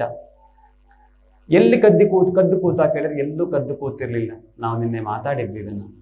ತತ್ ಪ್ರಾಣರಂಧ್ರ, ಮೂಗಿನ ಮೂಲಕವಾಗಿ ಹೃದಯದಲ್ಲಿ ಕೂತ್ಕೊಂಡಿದ್ದ. ಅಂತಹ ಹೃದಯದಲ್ಲಿ ಕೂತಂತಹ ಹಿರಣ್ಯಕಶಿಪುವನ್ನ ಅವನು ಮಾಡಿದಂತಹ ತಪ್ಪಿನಿಂದ ಮಹಾವಿಷ್ಣು ಸಂಹಾರ ಮಾಡಬೇಕಾಗಿ ಬಂತು. ಅಂತಹ ಸಂಹಾರ ಮಾಡಿದಂತಹ ತಂದೆಯನ್ನ ಸಂಹಾರ ಮಾಡಿದಂತಹ ವಿಷ್ಣುವನ್ನ ನಿಂದಿಸದೆ ವಿಷ್ಣುವನ್ನ ತುಂಬ ಪ್ರೀತಿಯಿಂದ ಸೇವಿಸಿದಂಥವನು ನಿನ್ನ ಅಜ್ಜ. ಹಾಗಾಗಿ ನಿನ್ನ ಕುಟುಂಬದಲ್ಲಿ ಇಷ್ಟು ಉತ್ತಮವಾದಂತಹ ಮಾತು ಬರಲಿಕ್ಕೇ ಬೇಕು. ಸಂತೋಷವಾಯಿತು. ನೀನು ಕೇಳ್ತಾ ಇದ್ದೀಯ, ನಿಂಗೇನು ಬೇಕು, ಏನು ಬೇಕು, ಅದು ಬೇಕಾ, ಇದು ಬೇಕಾ ಅಂತ. ನಂಗದು ಯಾವುದು ಬೇಡ. ಪದಾನಿ ತ್ರೀಣಿ ದೈತ್ಯೇಂದ್ರ ಸಂಹಿತಾನಿ ಪದಾ ಮಮ. ನನಗೆ ಬೇರೆ ಏನು ಬೇಡ. ನನ್ನ ಕಾಲುಗಳಿದ್ದಾವಲ್ಲ, ವಾಮನ ಹೇಳ್ತಿರೋದು, ಎಷ್ಟು ದೊಡ್ಡ ಇದ್ದಾನೆ ವಾಮನ, ಪುಟ್ಟು ವಾಮನ. ನನ್ನ ಕಾಲುಗಳಿದ್ದಾವಲ್ಲ, ಈ ಕಾಲಿಗೆ ಸರಿಯಾದಂತಹ 3 ಹೆಜ್ಜೆ ಭೂಮಿಯನ್ನು ಕೊಡು ಸಾಕು ಅಂತ. ಮುಂದೆ ಬಲಿಚಕ್ರವರ್ತಿ ಆಶ್ಚರ್ಯಪಟ್ಟ. ಆಯ್ತು ಕೊಡ್ತೀನಿ ಅಂತ ಒಪ್ಕೊಂಡ. ಆದರೆ ಶುಕ್ರಾಚಾರ್ಯರು ಅದನ್ನ ತಡೀತಾರೆ. ನೋಡು, ದಾನ ಕೇಳಲಿಕ್ಕೆ ಬಂದಿರೋನು ಮಹಾವಿಷ್ಣು 3 ಹೆಜ್ಜೆಯ ನೆಪರಿಂದ ಬಂದು ನಿನ್ನನ್ನು ಬಂಧಿಸಲಿಕ್ಕೆ ಬಂದಿದ್ದಾನೆ. ದಾನ ಕೊಡ್ತೀನಿ ಅಂತ ಹೇಳಿ ಒಂದು ವೇಳೆ ಯಾವುದೋ ಒಂದು ಸಂದರ್ಭದಲ್ಲಿ ಕೊಡಲಿಲ್ಲ ಅಂದರೂ ಕೂಡ ಧರ್ಮ ಸಂಕಟ ಬಂದಾಗ, ಸ್ತ್ರೀಯರ ಸಂರಕ್ಷಣೆಯನ್ನು ಮಾಡಬೇಕಾದಂತಹ ಸಂದರ್ಭ ಬಂದಾಗ, ವೃತ್ತಿಯಲ್ಲಿ ಬಂದಾಗ, ಗೋ ಬ್ರಾಹ್ಮಣರಿಗೋಸ್ಕರ ಬಂದಾಗ ಸುಳ್ಳು ಹೇಳಿದರೂ ಕೂಡ, ತನಗೋಸ್ಕರ ಸುಳ್ಳು ಹೇಳಿದರೂ ಕೂಡ ತಪ್ಪಿಲ್ಲ, ಕೊಡಲ್ಲ ಅಂತ ಹೇಳಿಬಿಡು ಅಂದು. 1 ನಿಮಿಷ ಯೋಚನೆ ಮಾಡಿದ ಬಲಿಚಕ್ರವರ್ತಿ. ಆದರೆ ಈಗ ಮತ್ತೊಮ್ಮೆ ಹೇಳ್ತಾನೆ ಬಲಿಚಕ್ರವರ್ತಿ, ನೀವು ಹೇಳಿದ್ದೇನೋ ಸರಿಯಾಗಿದೆ, ದಾನ ಕೊಡಬೇಡ, ತಪ್ಪಿಲ್ಲ ಅಂತ ಹೇಳಿ. ಇಲ್ಲ, ನನಗೆ ಹಾಗೆ ಮಾಡ್ಲಿಕ್ಕೆ ಮನಸ್ಸಿಲ್ಲ. ನನಗೆ ಜಗತ್ತಲ್ಲಿ ಬರುವಂತಹ ಯಾವ ಬೇರೆಯ ದೋಷಗಳಿದ್ದಾವೋ, ತೊಂದರೆಗಳಿದ್ದಾವೋ ಅವೆಲ್ಲವನ್ನೂ ಎದುರಿಸಬಲ್ಲೆ. ಆದರೆ ಬ್ರಾಹ್ಮಣನಿಗೆ ಕೊಟ್ಟಂತಹ ಮಾತನ್ನು ತಪ್ಪಿ ಅವನಿಂದ ಬರುವಂತಹ ಶಾಪ ಇದೆಯಲ್ಲ, ಆ ಶಾಪವನ್ನು ತಡೆಯುವಂತಹ ಶಕ್ತಿ, ಧೈರ್ಯ ನನಗಿಲ್ಲ. ಹಾಗಾಗಿ ನಾನು ಕೊಟ್ಟಂತಹ ಮಾತನ್ನು ತಪ್ಪುವುದಿಲ್ಲ, ದಾನ ಕೊಡ್ತೀನಿ ಅಂತ ತೀರ್ಮಾನ ಮಾಡಿದ್ದಾನೆ. ಈಗ ಶುಕ್ರಾಚಾರ್ಯರಿಗೆ ಕೋಪ ಬಂದಿದೆ. ಮುಂದೆ ನನ್ನ ಆಜ್ಞೆಯನ್ನು ಮೀರಿದಂತಹ ನೀನು ಸಂಪತ್ತಿನಿಂದ ಭ್ರಷ್ಟನಾಗು ಅಂತ ಶಾಪ ಕೊಟ್ಟರು. ಹಿಂದೆ ಇಂದ್ರ ಬೃಹಸ್ಪತಿ ದೇವಾಚಾರ್ಯರಲ್ಲಿ ಕೇಳಲಿಕ್ಕೆ ಹೋದಾಗ ಹೇಳಿದ್ರು, ಈಗ ಗುರುಬಲ ಚೆನ್ನಾಗಿದೆ, ಗುರುವಿನ ಶಾಪ ಯಾವಾಗ ಬರುತ್ತೋ ಆವಾಗ ನೀವು ಯುದ್ಧ ಮಾಡ್ಬೋದು ಅಂತ. ಈಗ ಗುರುಬಲ ಇಲ್ಲ, ಗುರು ಬಿಟ್ಟಾಯ್ತು ಇವನನ್ನ. ಮುಂದೆ ದಾನ ಕೊಡ್ಲಿಕ್ಕೋಸ್ಕರ ವಿಂಧ್ಯಾವಲಿಯನ್ನ ಪಕ್ಕದಲ್ಲಿ ಕರ್ಕೊಂಡು ಕೈಗೆ ನೀರು ಹಾಕ್ಕೊಂಡು 1 ಹೆಜ್ಜೆಯನ್ನು ದಾನ ಕೊಡ್ತಾ ಇದ್ದೀನಿ ಅಂತ ಕೊಟ್ಟ. 1 ಹೆಜ್ಜೆಯನ್ನು ಎಲ್ಲಿಡೋದು? ಭಗವಂತ ನಿಮಗೆಲ್ಲ ಗೊತ್ತಿರುವ ಹಾಗೆ 1 ಹೆಜ್ಜೆಯನ್ನು ಭೂಮಿಯ ಮೇಲಿಟ್ಟ. ಇಡೀ ಭೂಮಿ ಆ ಬಲಿಚಕ್ರವರ್ತಿ ನಿಂತಹ ಜಾಗದಿಂದ ಹಿಡಿದು ಪ್ರತಿಯೊಂದು ಭೂಮಂಡಲದಲ್ಲಿ, ಸಪ್ತದ್ವೀಪದಲ್ಲಿ, ಜಗತ್ತಿನಲ್ಲಿ ಎಲ್ಲೆಲ್ಲಿ ಭೂಮಿ ಅಂತಿದೆಯೋ ಅಷ್ಟೂ ಭೂಮಿಯನ್ನು ಆಕ್ರಮಿಸ್ತು. ಇನ್ನೊಂದು ಹೆಜ್ಜೆಯನ್ನ, ಇನ್ನೊಂದು ಪದಕ್ಕೋಸ್ಕರ ದಾನವನ್ನು ಕೊಟ್ಟ. ಆ ಪದ ಊರ್ಧ್ವಲೋಕಗಳನ್ನೆಲ್ಲ ಆಕ್ರಮಿಸಿತು. ಊರ್ಧ್ವಲೋಕದಲ್ಲಿ ಸತ್ಯಲೋಕಕ್ಕೆ ಆ ಪಾದ ಹೋದಾಗ ಬ್ರಹ್ಮ ಆ ಪಾದಕ್ಕೆ ಗಂಧವನ್ನು ಏರಿಸಿ ಕಾಲು ತೊಳೆದು ಮತ್ತೆ ಅಕ್ಷತೆ ಗಂಧಾದಿಗಳಿಂದ ಪೂಜೆಯನ್ನು ಮಾಡಿದ್ನಂತೆ. ಇಲ್ಲಿಯವರೆಗೆ ಬ್ರಹ್ಮನಿಗೆ ಪೂಜೆ ಮಾಡಲಿಕ್ಕೆ ಅವಕಾಶ ಸಿಕ್ಕಿರಲಿಲ್ಲಂತೆ, ಪಾದ ಪೂಜೆ. ಈಗ ಆ ಬ್ರಹ್ಮ ಪಾದ ಪೂಜೆಯನ್ನು ಮಾಡ್ದ ಅಂತ ವ್ಯಾಸರು ಹೇಳ್ತಾರೆ. ಇಷ್ಟಾಯ್ತು. ಇಷ್ಟಾದ ಮೇಲೆ ವಾಮನ ಕೇಳ್ತಾ ಇದ್ದಾನೆ, 2 ಹೆಜ್ಜೆ ಕೊಡ್ತೀನಿ ಅಂತ, 3 ಹೆಜ್ಜೆ ಕೊಡ್ತೀನಿ ಅಂತಂದಿದ್ದಿ, 2 ಕೊಟ್ಟಾಯ್ತು, ಇನ್ನೊಂದು ಹೆಜ್ಜೆ ಎಲ್ಲಿ ಇಡ್ಲಿ? ನಿಮ್ಗೆಲ್ಲ ಗೊತ್ತಿದ್ದ ಹಾಗೆ ಪದಂತೃತೀಯಂಕುರು ಶೀರ್ಷ್ಣಿಮೇ ನಿಜಂ, ನಿನ್ನ ಪದವನ್ನ ನನ್ನ ತಲೆಯ ಮೇರಿಡು ಅಂತ ಮಂಡಿ ಊರಿ ಕೂತ್ಕೊಂಡಿದ್ದಾನೆ. ಆಗ ಮಹಾವಿಷ್ಣುವಿಗೆ, ವಾಮನನಿಗೆ ತುಂಬ ಸಂತೋಷವಾಯಿತು. ಪದವನ್ನು ಇಟ್ಟ. ಮುಂದೆ ಗರುಡ ಬಂದು ವಾರುಣಾಸ್ತ್ರದಿಂದ ಅವನನ್ನು ಬಂಧಿಸಿದ. ಇಷ್ಟರ ಮಧ್ಯ ಈ ದೈತ್ಯನ ಬಲಿಚಕ್ರವರ್ತಿಯ ಕೆಲವೊಬ್ಬರಿಗೆ ರಾಕ್ಷಸ ಅಂತ ಶಬ್ದ ಹೇಳಲಿಕ್ಕೆ ಮನಸ್ಸು ಬರೋದಿಲ್ಲ.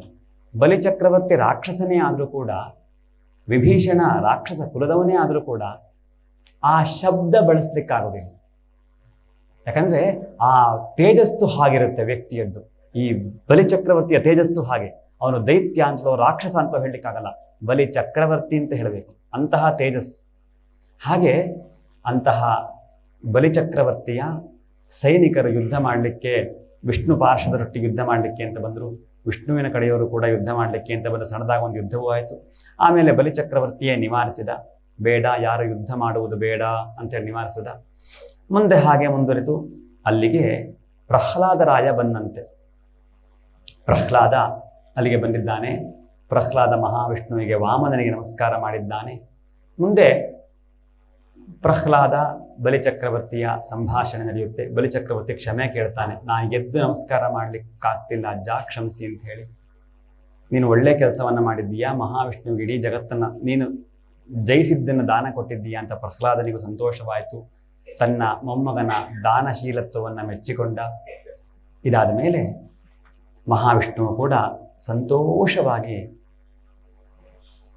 ಬಲಿಚಕ್ರವರ್ತಿಗೆ ಅವನ ದಾನಶೂರತ್ವದ ವಿಚಾರದಲ್ಲಿ ಸಂತೋಷವಾಗಿ ಮುಂದಿನ ಮನ್ವಂತರದಲ್ಲಿ, ಸೂರ್ಯ ಸಾವರ್ಣಿಕ ಮನ್ವಂತರದಲ್ಲಿ ಅವನಿಗೆ ಇಂದ್ರ ಪದವಿಯನ್ನು ಕೊಟ್ಟ.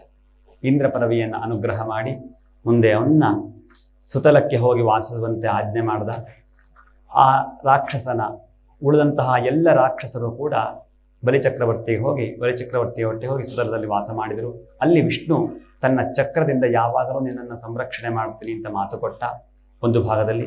ಮತ್ತೆ ಶುಕ್ರಾಚಾರ್ಯರಿಗೆ ಹೇಳಿದಂತೆ ಈ ಯಾಗ ಪೂರ್ತಿ ಆಗಬೇಕಿತ್ತು, ಪೂರ್ಣಾಹುತಿ ಇತ್ಯಾದಿಗಳೆಲ್ಲ ಆಗಬೇಕಿತ್ತು, ದಾನಾದಿಗಳಲ್ಲೂ ಅವೆಲ್ಲ ಆಗದೆ ಬಲಿಯ ನಿಗ್ರಹವಾಗಿ ಬಿಟ್ಟಿದೆ, ಯಾಗವನ್ನು ಸಂಪೂರ್ಣ ಮಾಡಿ ಅಂತ ಆದೇಶ ಮಾಡಿದ.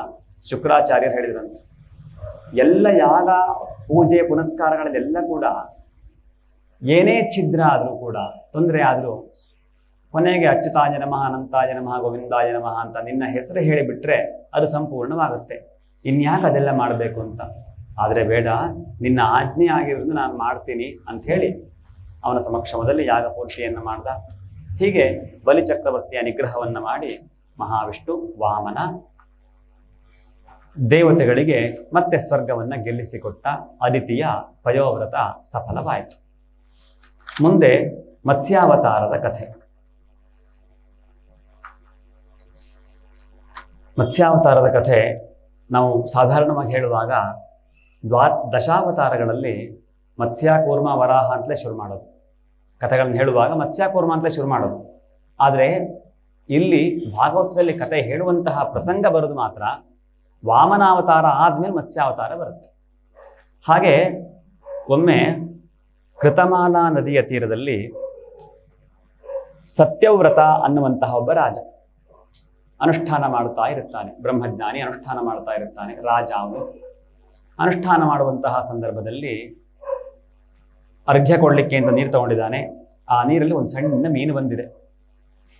ಆ ಮೀನನ್ನು ನೋಡಿದ ಕೂಡಲೇ ಮೀನು ಹೇಳುತ್ತಂತೆ, ನನಗಿಲ್ಲಿ ಹೆದರಿಕೆ ಆಗ್ತಾ ಇದೆ, ನನ್ನಿಲ್ಲಿ ವಾಪಸ್ ಬಿಡಬೇಡ, ದಯವಿಟ್ಟು ನನ್ನ ರಕ್ಷಣೆ ಮಾಡು ಅಂತ. ಸರಿ ಅಂತ ತನ್ನ ಕಮಂಡಲಿಗೆ ಹಾಕ್ಕೊಂಡ. ಕಮಂಡಲಿಗೆ ಹಾಕ್ಕೊಂಡು ತನ್ನ ಆಶ್ರಮಕ್ಕೆ ಆ ಕಮಂಡಲವನ್ನು ತಗೊಂಡು ಹೋದ. ಆದರೆ ಅಲ್ಲಿ ಹೋಗಿ ಒಂದು ದಿನ ಆಗ್ತಿದ್ದಂಗೆ ಆ ಮೀನು ಬೆಳೆದು ಬಿಡ್ತು. ಅಲ್ಲಿಂದ ನನಗಿಲ್ಲಿ ಜಾಗ ಸಾಕಾಗಲ್ಲ, ಸ್ವಲ್ಪ ದೊಡ್ಡ ಜಾಗ ಕೊಡುವಂತು. ಅಲ್ಲಿಂದ ಒಂದು ಮಡಕೆ ಒಳಗಿಡಿಸಲಾಯಿತು. ಮಡಕೆ ಒಳಗಿಟ್ಟ ಮೇಲೆ ಬಹಳ ಬೇಗ ಬೇಗ ಬೆಳೀತಾ ಬಂತು. ಮಡಕೆಯಿಂದ ಒಂದು ಕೆರೆ, ಕೆರೆಯಿಂದ ಸರೋವರ, ಸರೋವರಕ್ಕೆ ಹೋಗ್ಬಿಟ್ಟು ಇಷ್ಟೆಲ್ಲ ಆಗುತ್ತಿದ್ದಂಗೆ ದೊಡ್ಡ ದೊಡ್ಡ ಬೆಳೀತಾ ಬೆಳೀತಾ ಬೆಳೀತಾ ಹೋಯಿತು. ಆಗ ಈ ಸತ್ಯವ್ರತ ರಾಜನಿಗೆ ಅನುಮಾನವಾಯಿತು, ಇದು ಯಾವುದೋ ವಿಶೇಷವಾದಂತಹ ಶಕ್ತಿಯುಳ್ಳದ್ದು ಅಂತ ಹೇಳಿ ನಮಸ್ಕಾರ ಮಾಡಿ ಕೇಳಿದ, ನೀನು ಯಾರು, ಯಾಕೆ ಈ ರೀತಿಯಾದಂತಹ ಸ್ವರೂಪವನ್ನು ತೋರಿಸ್ತಾ ಇದ್ದೀಯಾ ಅಂತ.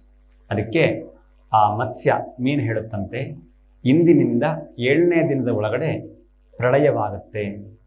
ಆ ಪ್ರಳಯವಾಗುವಂತಹ ಸಂದರ್ಭದ ಒಳಗಾಗಿ ಒಂದು ಹಡಗಿನಲ್ಲಿ ಸಪ್ತ ಋಷಿಗಳನ್ನು ಹಾಗೂ ಮುಂದೆ ಮತ್ತೆ ಸೃಷ್ಟಿಗೆ ಬೇಕಾದಂತಹ ದ್ರವ್ಯಗಳನ್ನೆಲ್ಲ ಸಂಪಾದನೆ ಮಾಡಿಕೊಂಡು ಹಡಗಿಗೆ ಬಂದು ಹಡಗೊಳಗಿರು. ಆ ಪ್ರಳಯ ಯಾವಾಗ ಶುರುವಾಗುತ್ತೋ ನೀರು ತುಂಬಿ ಹಡಗು ತಂತಾನಾಗಿ ಹೊರಡುತ್ತೆ. ಆಗ ನಾನು ಆ ಹಡಗಿನ ಬಳಿಗೆ ಬರ್ತೀನಿ. ಬಂದಾಗ ಮೊದಲೇ ಸಿದ್ಧಗೊಳಿಸಿದಂತಹ ವಾಸುಕಿ ಅಂದರೆ ಹಾವು, ಸರ್ಪ, ಅವನ ಮೂಲಕವಾಗಿ ನನ್ನ ತಲೆಯ ಮೇಲಿರುವಂತಹ ಕೊಂಬಿಗೆ ಹಡಗನ್ನು ಕಟ್ಟು. ಆ ಪ್ರಳಯ ಮುಗಿಯುವವರೆಗೂ ನಾನು ನಿನ್ನ ಸಂರಕ್ಷಣೆ ಮಾಡ್ತೀನಿ. ಆ ಪ್ರಳಯ ಯಾವುದು ಅಂತ ಕೇಳಿದರೆ ಬ್ರಹ್ಮನ ನೈಮಿತ್ತಿಕ ಪ್ರಳಯ, ಬ್ರಹ್ಮನ ಒಂದು ರಾತ್ರಿ. ಅಷ್ಟು ಹೊತ್ತಿನ ಕಾಲ ನಾನು ನಿನ್ನ ರಕ್ಷಣೆ ಮಾಡ್ತೀನಿ. ಆಗ ನಾನು ನಿನಗೆ ಜ್ಞಾನದ ಉಪದೇಶ ಮಾಡ್ತೀನಿ. ಅದನ್ನು ಮತ್ಸ್ಯ ಪುರಾಣ ಅನ್ನುವಂತಹ ಪುರಾಣದಲ್ಲಿ ವಿಸ್ತಾರವಾಗಿ ಹೇಳಿದ್ದಾರಂತೆ. ಇಲ್ಲಿ ಇಷ್ಟರಲ್ಲಿ ಮಾತ್ರ ಹೇಳಿದ್ದಾರೆ. ಮುಂದೆ ಅವನು ಹೇಳಿದಂತೆ, ಆ ಮೀನು ಹೇಳಿದಂತೆ ಸತ್ಯವ್ರತ ರಾಜ ಬೇಕಾದಂತಹ ವ್ಯವಸ್ಥೆಗಳನ್ನೆಲ್ಲ ಮಾಡಿಕೊಂಡ. ಸಪ್ತರ್ಷಿಗಳನ್ನು ಮುಖ್ಯವಾಗಿಟ್ಟುಕೊಂಡ. ದ್ರವ್ಯಗಳನ್ನೆಲ್ಲ ತಂದಿಟ್ಕೊಂಡ. 7ನೇ ದಿನಕ್ಕೆ ಪ್ರಳಯವೂ ಆಯಿತು. ಹಡಗು ಗಾಳಿಯ ಬಂದಂತೆ ಹೋಯಿತು. ಮೀನು ಬಂತು. ಹಾವಿನ ಮೂಲಕವಾಗಿ ಆ ಮೀನಿನ ಕೊಂಬಿಗೆ ಆ ಹಡಗನ್ನು ಕಟ್ಟಿಕೊಂಡ. ಆ ಬ್ರಹ್ಮನ ನೈಮಿತ್ತಿಕ ಪ್ರಳಯ ಮುಗಿಯುವವರೆಗೂ ಕೂಡ ಸತ್ಯವ್ರತ ರಾಜ ಆ ಮೀನಿನ ಸಂರಕ್ಷಣೆಯಲ್ಲಿದ್ದ. ಬ್ರಹ್ಮನ ಪ್ರಳಯ ಮುಗಿದ ನಂತರದಲ್ಲಿ ಮುಂದಿನ ಮನ್ವಂತರದಲ್ಲಿ ವೈವಸ್ವತ ಅಂದರೆ ಈಗಿನ ಮನ್ವಂತರ, ವೈವಸ್ವತ ಮನ್ವಂತರದಲ್ಲಿ ಮನುವಾದ ಅಂತ ಕಥೆ ಮುಂದುವರಿತಾ ಹೋಗುತ್ತೆ. ಹೀಗೆ ಮತ್ಸ್ಯಾವತಾರದ ಕಥೆಯಾಗುವುದರೊಟ್ಟಿಗೆ 8ನೇ ಸ್ಕಂದ ಪೂರ್ತಿ ಆಯಿತು. 7:29 ನಾರಾಯಣ 1 ಗಂಟೆ ಆಯಿತು ಗುರುಗಳೇ. ಇನ್ನು ಮುಂದೆ 9ನೇ ಸ್ಕಂದದಲ್ಲಿ, 8ನೇ ಸ್ಕಂದ ಆಯಿತು, 9ನೇ ಸ್ಕಂದದಲ್ಲಿ ಕಥೆ ಮುಂದುವರಿತಾ ಹೋಗುತ್ತೆ. ಇನ್ನು ಜಗತ್ತಲ್ಲಿದ್ದಂತಹ ಬೇರೆ ಬೇರೆ ರಾಜವಂಶಗಳ ವರ್ಣನೆ. ನಮಗೇನು ರಾಮನ ವಂಶ ಕಂಡಿತ್ತೋ ಅವೆಲ್ಲ ರಾಮನ ವಂಶ ಬರುವುದಕ್ಕಿಂತ ಮುಂಚೆ, ಅಥವಾ ರಘುವಂಶ ಅಂಥದ್ದೆಲ್ಲ ಇಕ್ಷ್ವಾಕು ವಂಶ ಬರಲಿಕ್ಕಿಂತ ಮುಂಚೆಯೂ ಕೂಡ, ಅಥವಾ ಅದರ ಸಮಕಾಲೀನದಲ್ಲೂ ಕೂಡ ಬೇರೆ ಬೇರೆ ರಾಜವಂಶಗಳು ಜಗತ್ತನ್ನು ಆಳ್ತಾ ಇದ್ದು. ಈಗ ನೋಡ್ತಿರುವಂತಹ ಜಗತ್ತಿನ ವ್ಯವಸ್ಥೆಗಳು ಏನಿದೆಯೋ, ಸರ್ಕಾರ ಅಂತಲೋ ಮಂತ್ರಿ ಮಂಡಲ ಅಂತಲೋ ಇವೆಲ್ಲ ಯಾವುದಿದೆ, ಇವನ್ನೆಲ್ಲ ಮೀರಿದಂತಹ ವ್ಯವಸ್ಥೆ. ಆಗಿದ್ದಂತಹ ಒಬ್ಬೊಬ್ಬ ರಾಜರ ಪರಮಾಯಸ್ಸು, ರಾಮನ ರಾಜ್ಯಭಾರದ ಆಯಸ್ಸನ್ನು ಭಾಗವತ ಪುರಾಣ 13,000 ವರ್ಷ ಅನ್ನುತ್ತೆ, ರಾಮಾಯಣ 11,000 ವರ್ಷ ಅನ್ನುತ್ತೆ ರಾಜ್ಯಭಾರದ ವರ್ಷ. ಇದಕ್ಕಿಂತ ಹಿಂದೆ ಹೋದರೆ ಜಡಭರತ ಅನ್ನುವಂಥವನು ಭರತ ಚಕ್ರವರ್ತಿ ಆಗಿದ್ದಾಗ 1 ಕೋಟಿ ವರ್ಷಗಳ ಕಾಲ ರಾಜ್ಯವನ್ನು ಆಳಿದ್ದ ಅನ್ನುತ್ತೆ. ಅವರವರ ಆಯಸ್ಸಿನ ಪ್ರಮಾಣ ಅಷ್ಟು ವಿಸ್ತಾರವಾಗಿತ್ತು.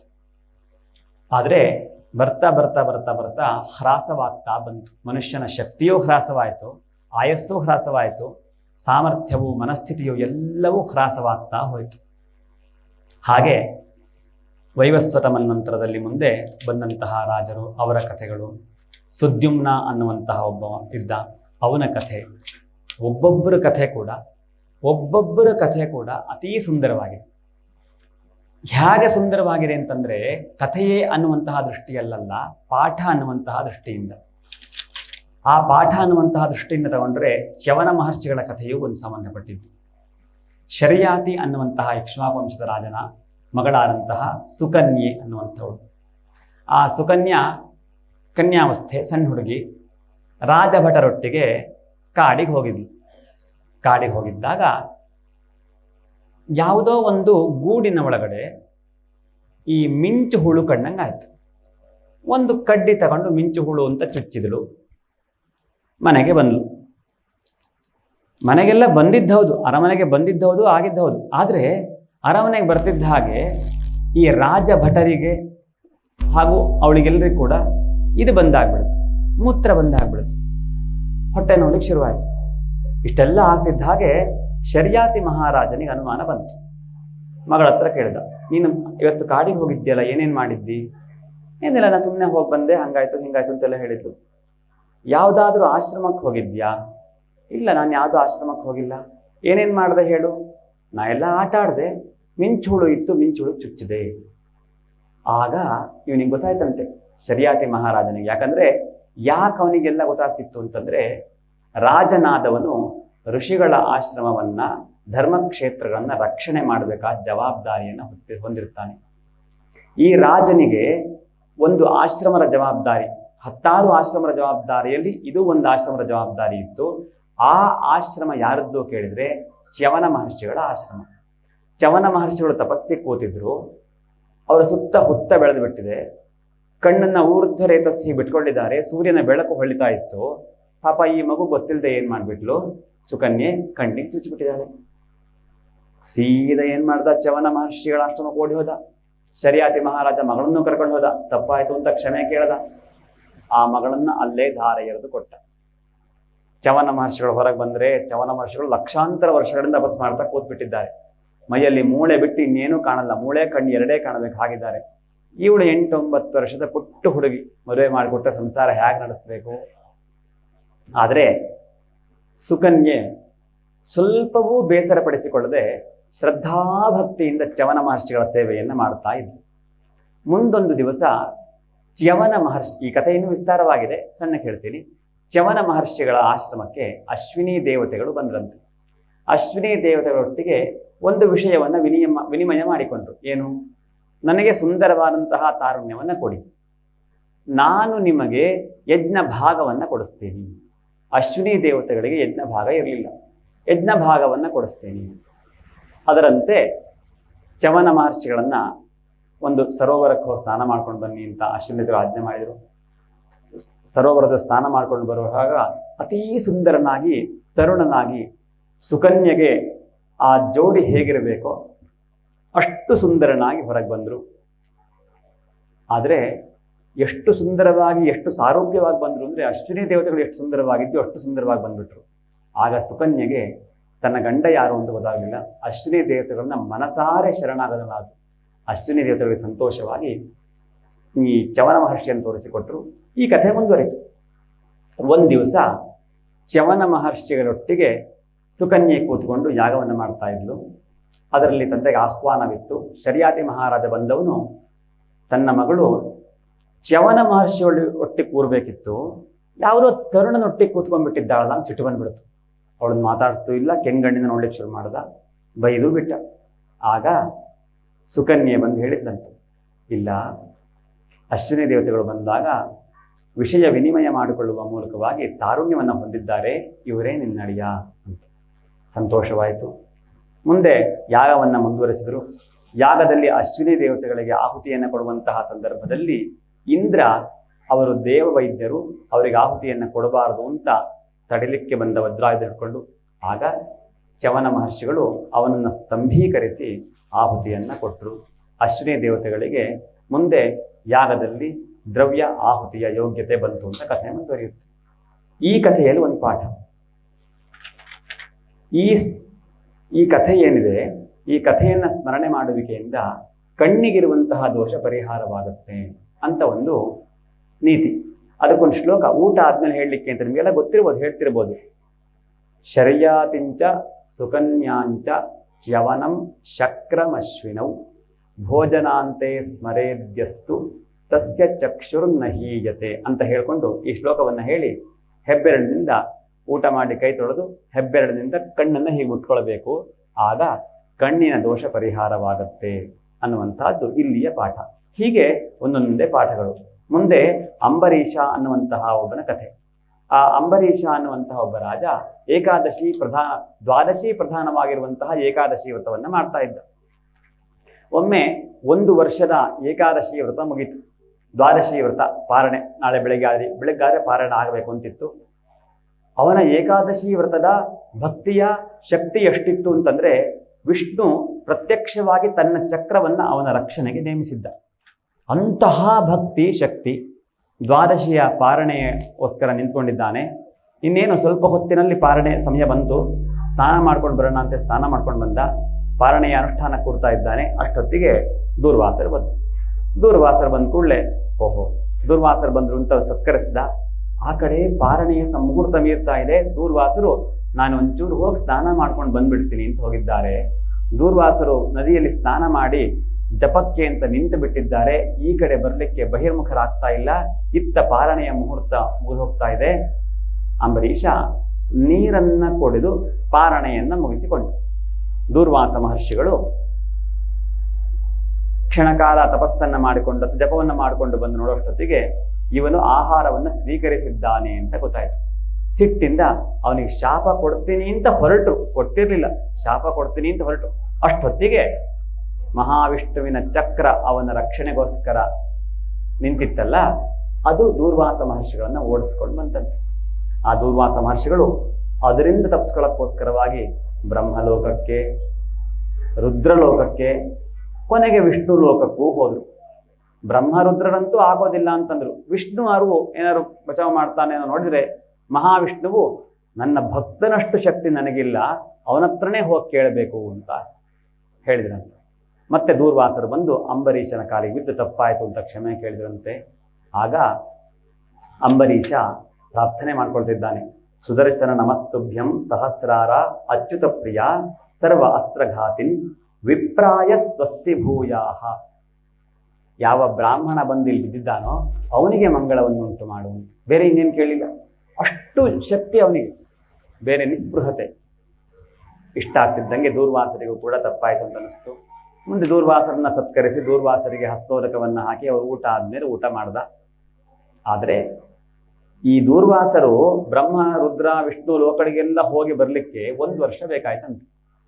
ಆ 1 ವರ್ಷಗಳ ಕಾಲ ಅಂಬರೀಷ ಕೇವಲ ನಿರಾಹಾರ, ನೀರಾಹಾರನಾಗಿದ್ದುಕೊಂಡು ಅವರಿಗೋಸ್ಕರ ಪ್ರತೀಕ್ಷೆ ಮಾಡ್ತಾ ಇದ್ದ ಅಂತ ಕಥೆ ಹೇಳುತ್ತೆ.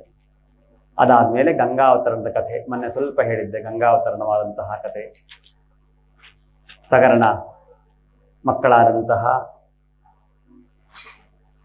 ಸಗರನ ಮಕ್ಕಳು ಸಗರ ಮಾಡುತ್ತಿದ್ದಂತಹ ಅಶ್ವಮೇಧ ಯಾಗದ ಅಶ್ವದ ರಕ್ಷಣೆಯನ್ನು ಜವಾಬ್ದಾರಿಯನ್ನು ತಗೊಂಡಿದ್ರು. ಆ ಅಶ್ವ ಕಾಣೆಯಾದಾಗ ಅಶ್ವವನ್ನು ಹುಡ್ಕೊಂಡು ಹೋದ್ರು. ಮುಂದೆ ಸಮುದ್ರವನ್ನು ಅಗದು ಹೋಗಿ ನೋಡ್ತಾರೆ. ಎಲ್ಲ ಕಥೆ ಗೊತ್ತಿರುವಂಥದ್ದೇ. ಮೊನ್ನೆ ಒಂದ್ಸರಿ ಹೇಳಿದ್ದೆ. ಎಲ್ಲ ಕಡೆ ಹುಡುಕಿ ಎಲ್ಲೂ ಸಿಗದೆ ಇದ್ದಾಗ ಸಮುದ್ರವನ್ನು ಅಗದು ನೋಡ್ತಾರೆ. ಅಲ್ಲಿ ಯಾವುದೋ ಒಬ್ಬ ವ್ಯಕ್ತಿಯ ಹಿಂದೆ ಕುದುರೆ ಕಾಣುತ್ತೆ. ಆ ವ್ಯಕ್ತಿಯೇ ಕುದುರೆಯನ್ನು ಕದ್ದುಕೊಂಡು ಬಂದವನು ಅಂತ ವ್ಯಕ್ತಿ ಹೊಡೆಲಿಕ್ಕೆ ಹೋಗ್ತಾರೆ. ಆ ವ್ಯಕ್ತಿ ಕಣ್ಣು ಬಿಟ್ಟು ಕೂಡಲೇ ಈ ಸಗರನ ಮಕ್ಕಳೆದರು ಭಸ್ಮರಾಗ್ತಾರೆ. ಅದು ಯಾರು ಕೇಳಿದ್ರೆ ಕಪಿಲ ಮಹರ್ಷಿಗಳು. ಕರ್ದಮ ಪ್ರಜಾಪತಿ ದೇವಹೂತಿ ಅಂತ ಮೊನ್ನೆ ಯಾವ ಕಥೆಯನ್ನು ಹೇಳಿದ್ವೋ ಅವರ ಮಗನಾದಂತಹ ಕಪಿಲಾಚಾರ್ಯ. ಆ ಕಪಿಲಾಚಾರ್ಯ ಅಲ್ಲಿ ಕೂತ್ಕೊಂಡಿದ್ರು. ಮುಂದೆ ಈ ಭಸ್ಮೀಭೂತರ ಅಂತಹ ಮಕ್ಕಳು ಎಲ್ಲಿ ಹೋದ್ರು ಗೊತ್ತಾಗಲಿಲ್ಲ ಸಗರನಿಗೆ. ಮುಂದೆ ಅವನ ಇನ್ನೊಬ್ಬ ಹೆಂಡತಿಯ ಮಗನಾದಂತಹ ಅಂಶುಮಾನಂತಹವನು ಅವನು ಬಂದು ಇವರ ಹತ್ರ ಕ್ಷಮೆಯನ್ನ ಕೇಳಿ ಆ ಕುದುರೆಯನ್ನು ಬಿಡಿಸ್ಕೊಂಡು ಹೋಗ್ತಾನೆ. ಕುದುರೆ ಅಶ್ವಮೇಧ ಯಾಗವೇನೋ ಸಮಾಪ್ತಿಯಾಗುತ್ತೆ, ಇವರಿಗೆ ಮೋಕ್ಷ ಸಿಗೋದಿಲ್ಲ. ಮುಂದೆ ಅವನ ಮಗ ಮೊಮ್ಮಗ ಎಲ್ಲ ಪ್ರಯತ್ನ ಪಟ್ಟು ಕೊನೆಗೆ ಭಗೀರಥ ಅನ್ನುವಂಥವನೊಬ್ಬ ಗಂಗೆಯನ್ನು ತರಿಸಿಕೊಂಡು ಗಂಗೆಯ ನೀರನ್ನು ಅವರಿಗೆ ಬೀಳಿಸಿ ಅಲ್ಲಿಂದ ಮೋಕ್ಷ ಉಂಟಾಗುತ್ತೆ. ಕತೆ ಹೀಗೆ ಮುಂದುವರಿಸುತ್ತೆ. ಇಷ್ಟೆಲ್ಲ ಆದಮೇಲೆ ಮುಂದೆ ಶ್ರೀರಾಮನ ಅವತಾರವಾಗುತ್ತೆ. ಇಷ್ಟು ದೊಡ್ಡ ಪುರಾಣದಲ್ಲಿ, ಭಾಗವತ ಅನ್ನುವಂತಹ ಪುರಾಣದಲ್ಲಿ ರಾಮನಿಗೋಸ್ಕರ ರಾಮಾಯಣಕ್ಕೋಸ್ಕರ ಇಟ್ಟಂತಹ ಶ್ಲೋಕಗಳ ಸಂಖ್ಯೆ ಒಂದು 92 ಸಂಖ್ಯೆ ಅಷ್ಟೇ. 92 ಶ್ಲೋಕ, 100 ಶ್ಲೋಕದ ಒಳಗಡೆ. ಯಾಕೆಂದರೆ ವಾಲ್ಮೀಕಿ ರಾಮಾಯಣದಲ್ಲಿ 24,000 ಶ್ಲೋಕದಲ್ಲಿ ವಿಸ್ತಾರವಾಗಿ ಹೇಳಿದ್ದಾರೆ. ಚರಿತಂ ರಘುನಾಥಸ್ಯ ಶತಕೋಟಿ ಪ್ರವಿಸ್ತರ. 100 ಕೋಟಿ ಶ್ಲೋಕಗಳಿಂದ ಹೇಳಿದರೂ ಕೂಡ ಮುಗಿಯೋದಿಲ್ಲ. ಅಷ್ಟು ವಿಸ್ತಾರವಾದಂತಹ ಚರಿತ್ರೆ. ಯಾರಿಗೆ ಕಾಣಬಹುದು ಅಂತ ಹೇಳಿದರೆ ಭಕ್ತರಿಗೆ ಕಾಣಬಹುದು, ಋಷಿಗಳಿಗೆ ಕಾಣಬಹುದು, ಕವಿ ಕಲ್ಪನೆ ಮಾಡ್ಬೋದು. ಕವಿಗಳು ಕಾವ್ಯವನ್ನು ಕಲ್ಪನೆ ಮಾಡ್ಬೋದು. ಕಣ್ಣಿಗೆ ಕಾಣುವುದು ಎಷ್ಟು ಸತ್ಯವೋ ಸುಳ್ಳೋ ಗೊತ್ತಿಲ್ಲ. ಆದರೆ ಋಷಿಗಳಾದವರಿಗೆ, ಭಕ್ತರಾದವರಿಗೆ ಕಂಡಿತು. ಹಾಗೆ ರಾಮನ ಕಥೆಯನ್ನು ಒಬ್ಬೊಬ್ಬರಿಗೆ ಒಂದೊಂದಷ್ಟು ಕಥೆಗಳು ಕಂಡಿದ್ದು ನೀವು ಕೇಳಿದ್ದು, ಒಂದಷ್ಟು ಪುಸ್ತಕದಲ್ಲಿರುವಂತಹದ್ದು ಹೇಗೂ ಸತ್ಯ. ವಾಲ್ಮೀಕಿಗಳು ಹೇಳಿದ್ದು ಪುಸ್ತಕದಲ್ಲಿ ಇಲ್ಲದೆ ಇರುವಂತಹದ್ದು, ಜನರ ಬಾಯಲ್ಲಿ ಬಂದಿದ್ದು ಅದೂ ಸತ್ಯವೇ ರಾಮನ ಕಥೆಗಳೆಲ್ಲ.